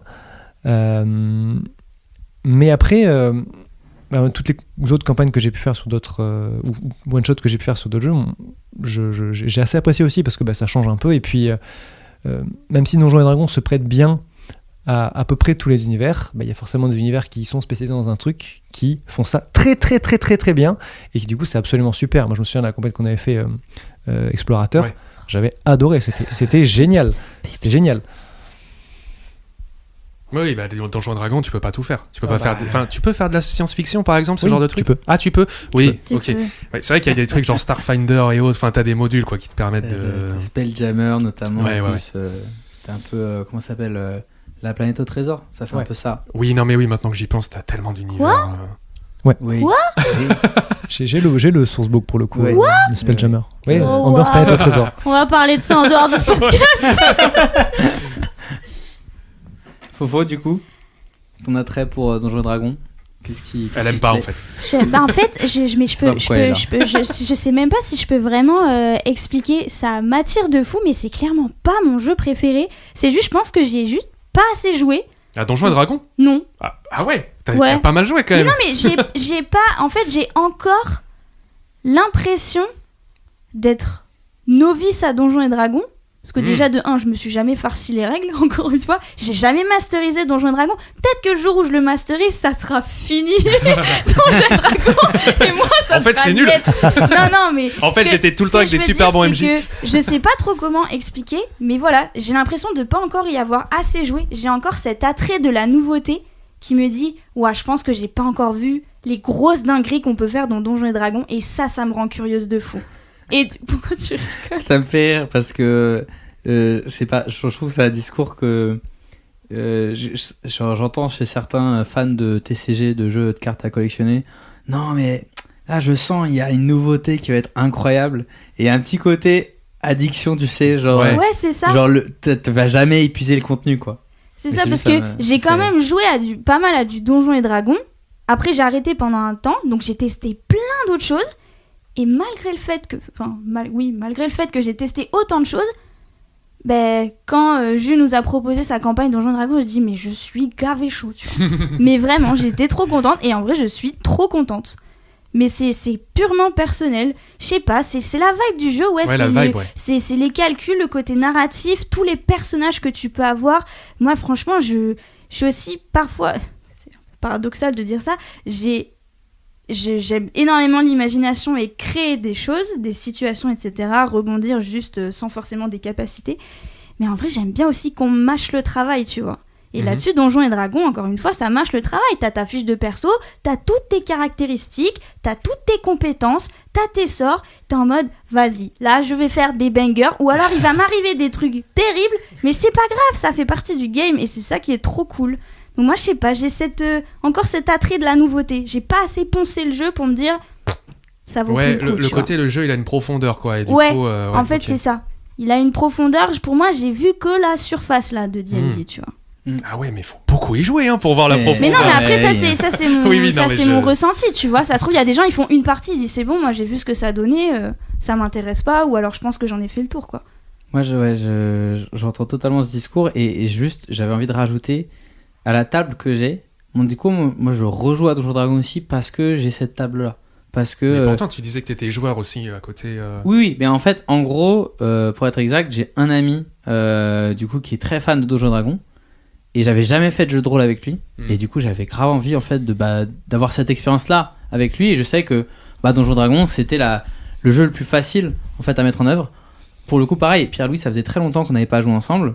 Parce qu'il était très occupé et quand il y a eu l'opportunité, j'étais là, mec, est-ce que t'es pas chaud de venir ? Et je suis ravi de pouvoir... parce que là, vous faites les gens normaux. Mais moi, je sais que vous créez 50 persos sur D&D Beyond, là, comme des tarés. Moi, cette époque est finie pour moi, c'était à une autre époque. Hein. Ouais. Mais c'est vrai qu'on a eu cette époque. Enfin, vous étiez des grands malades. Hein. Ça, il faut le dire clairement. Faut assumer un peu. Faut donner les termes. Il n'y a pas de problème. Pas de souci. Hein. Je dirais pas combien il y en a, mais il n'y a pas de souci. Mais moi, j'ai plus la souscription. Donc vous parlez de cette passion là. J'ai plus la souscription, donc je fais plus autant. Et non, mais moi j'ai d'autres problèmes dans la vie, hein, donc J'ai juste switché. Hein. Ok, t'as changé d'obsession. Oui, c'est ça, au final. Je pourrais encore l'avoir, mais c'est plus le cas. Et du coup, non, juste pour finir, du coup, cet ami-là, ça m'a permis de jouer au jeu de rôle avec lui, de rejouer avec Pierre-Louis. Et la campagne là qu'on fait, où c'est moi le MJ, ça m'a aussi permis, du coup, de faire en sorte que cette personne-là, il s'appelle Olivier, ce sera plus simple, de permettre à Olivier aussi d'être enfin joueur. C'était le fameux éternel MJ. Et ça me régale qu'il se régale aussi. Okay. Il y a un côté, c'était le jeu idéal pour régaler mes amis, de par plein de circonstances. Et en fait, je trouve que j'avais pas besoin d'autres raisons que ça pour rejouer à Donjons Dragons, quoi. Ouais. Et comme il aurait dit lui-même, ouais. Oh non, c'est pour ça toi, y est, Olivier. c'est dans le podcast. Ouais. Ok. Est-ce qu'on a d'autres choses à rajouter du coup sur Donjons Dragons ? Est-ce qu'on a un petit peu fait le tour Ça fait un petit moment quand même qu'on. Ouais, bah on après, discute. moi j'aurais d'autres trucs à dire. Mais vas-y. Non, mais après j'ai déjà beaucoup parlé, donc j'ai pas envie de monopoliser trop la parole, sachant que je n'y joue plus, quoi, tu vois, donc j'ai pas envie de. Mais après, c'est l'épisode Donjons Dragons, donc c'est peut-être le moment, tu vois, si t'as d'autres choses à dire dessus. Après, s'il y a plein d'autres choses à dire, on pourra aussi faire un Ouais, deuxième pourquoi épisode, pas. hein, parce que Donjons et Dragons, c'est costaud quand même. Hein, C'est toi qui as la vision, donc est-ce que tu préfères éventuellement en garder sous le pied pour un prochain épisode partie 2, ou est-ce que assez rapidement tu peux développer Après, on ce va que t'avais en repartir tête ? sur des trucs négatifs. Alors que là, Non, mais on vas-y. finit sur On une n'a bonne pas note. encore cité. Vas-y, en vrai. Non, hein, mais là, tu peux, hein. là j'ai donné ceux de Max, mais après il y avait les miens. T'as pas donné, tiens. Mais t'as pas Pas donné tout. les tiens. Ah mince. Mais oh là là. Non, en vrai, franchement, je vais pas rentrer là-dedans maintenant, je pense. J'ai déjà assez attaqué le jeu, voilà, en Bah profitant alors, des points de Max. En vrai, tu peux les donner. On finit le podcast là-dessus. C'est un teaser du prochain numéro sur Donjons et Dragons. En fait, je tenais à dire une chose avant, Ah, c'est vas-y. que là, j'avais le plan de. C'est la faute de Max, en fait, voilà, c'est ça que je veux dire. Ok. En fait, j'avais le plan de Max qui était très négatif, qui Ouais. fait que j'ai beaucoup parlé de négatif, mais c'est vrai que D&D, c'est pas le jeu que j'apprécie le plus. Pour autant, je peux complètement apprécier des jeux à fond inspirés de D&D, genre par exemple, j'adore Shadow Dark. On a parlé d'Explorateur de Bruine tout à l'heure, les jeux OSR, c'est des jeux complètement inspirés de D&D, donc le côté classe de personnage, le côté player skill, le côté tactique, c'est des choses que j'apprécie énormément. Et du coup, voilà, je voulais un peu, pas mettre de l'eau dans mon vin, mais en tout cas dire que je comprends complètement l'attrait qu'on peut avoir pour ce jeu, malgré les gros défauts, je trouve, qu'il peut avoir par ailleurs. Je suis aussi très critique de son hégémonie, hein, le fait qu'au moins en France, je trouve quand même, mais aux États-Unis, D&D c'est un synonyme de jeu de rôle, tu vois. C'est pas faux. Donc, moi j'ai un petit peu du mal quand une œuvre culturelle est trop hégémonique, tu vois. Le cinéma, par exemple, aujourd'hui, c'est entre guillemets un art qui. Tu vas pas dire. Tu peux pas dire, je sais pas, Marvel ou Pirates des Caraïbes, c'est synonyme de cinéma, tu vois. Non. Il a un peu gagné son. Je sais pas, sa place, en fait. Et tu sais que, ouais, c'est un média dans lequel il va y avoir plein d'œuvres différentes. Je trouve que le jeu de rôle est trop rattaché encore à D&D aujourd'hui. Et Je suis d'accord. moi, ça me dérange. Mais ça, c'est plus une critique de fond par rapport à la place qu'il occupe. Mais le jeu en soi, oui, il a aussi des grosses qualités. Et je comprends complètement qu'on s'éclate sur D&D, quoi. Donc voilà, je voulais quand même le dire. Mais je pense que aussi ta critique, elle vient du fait que, du coup, ça fait aussi beaucoup d'ombre et possiblement du tort à d'autres jeux de rôle qui mériteraient d'être peut-être plus mis en avant, plus joués, parce que c'est vrai, hein, il y a des jeux qui sont exceptionnels à côté de Donjons et Dragons, et il y a plein de gens qui passeront à côté parce que justement, il y a que Donjons et Dragons. Mais du coup, juste soyez curieux, parce qu'il y a vraiment des dingueries à côté de D&D qui méritent vraiment d'être joués, d'être explorés, quoi. C'est ça. Et je pense aussi que ça peut freiner, l'air de rien, la créativité des auteurs et autrices qui se disent mais pourquoi proposer un truc original et pertinent et moderne alors que je peux faire un univers motorisé par D&D 5 avec en grand sur la couverture qui va beaucoup plus marcher, tu vois. Donc en cinéma, t'as pas ce truc-là. Tu peux l'avoir par certains côtés, tu vas reprendre des super-héros, enfin bon bref, c'est un autre délire, hein. Mais en jeu de rôle, il y a vraiment ce côté-là, quoi. Et en termes de créativité, moi j'aime trop le jeu de rôle pour valider ce truc-là. Donc j'avoue que c'est pas mon idéal. Donc, peut-être voilà. qu'on pourrait faire un de ces quatre, un petit top 3, tu vois, par personne de nos jeux de rôle favoris. Ouais, pourquoi pas. Pour notamment Carrément. mettre en avant nos coups de cœur, pas forcément assez médiatisés aussi. À Ouais, notre c'est goût. clair. Complètement. C'est une trop bonne idée. Mais voilà. Hein. Non, et puis après, moi, j'aurais d'autres trucs à dire comme d'habitude, mais je pense que j'ai déjà trop parlé, donc... non, au contraire, on est là pour aussi t'écouter Non, mais bon, voilà, je pense que et t'entendre. c'est déjà pas mal pour aujourd'hui, de mon côté en tout cas. Ok, vous aviez quelque chose à rajouter, Pierre-Louis et Fofo? Il y a toujours un truc à rajouter, mais je sais pas s'il y a besoin en vrai. Mais écoute, pour le coup, là. vous serez tous les deux réinvités pour l'épisode Pour de l'épisode Dragon. 2. Nous, on sera peut-être plus là. Moi, Fofo. franchement, ça va. Hein. Moi, je pense que j'ai dit Ah, mes mais trucs. pareil, hein. Je suis satisfaite. La discussion était hyper intéressante. Mais Voilà. on ramènera Max. Ouais. Et Puis nous, on sera dans le public. Voilà. Ouais, de nous, temps en et temps, on prendra du popcorn. on prendra du popcorn. Voilà. Exactement. Exactement, Et ce on sera verra le- cet épisode 2. Ouais, ça sera pas mal. Voilà. Et bien, merci en tout cas de nous avoir écoutés. C'était du coup l'épisode 3 de Ouais. Table Ronce. Et à très vite. À très À très vite, vite. salut. Au revoir.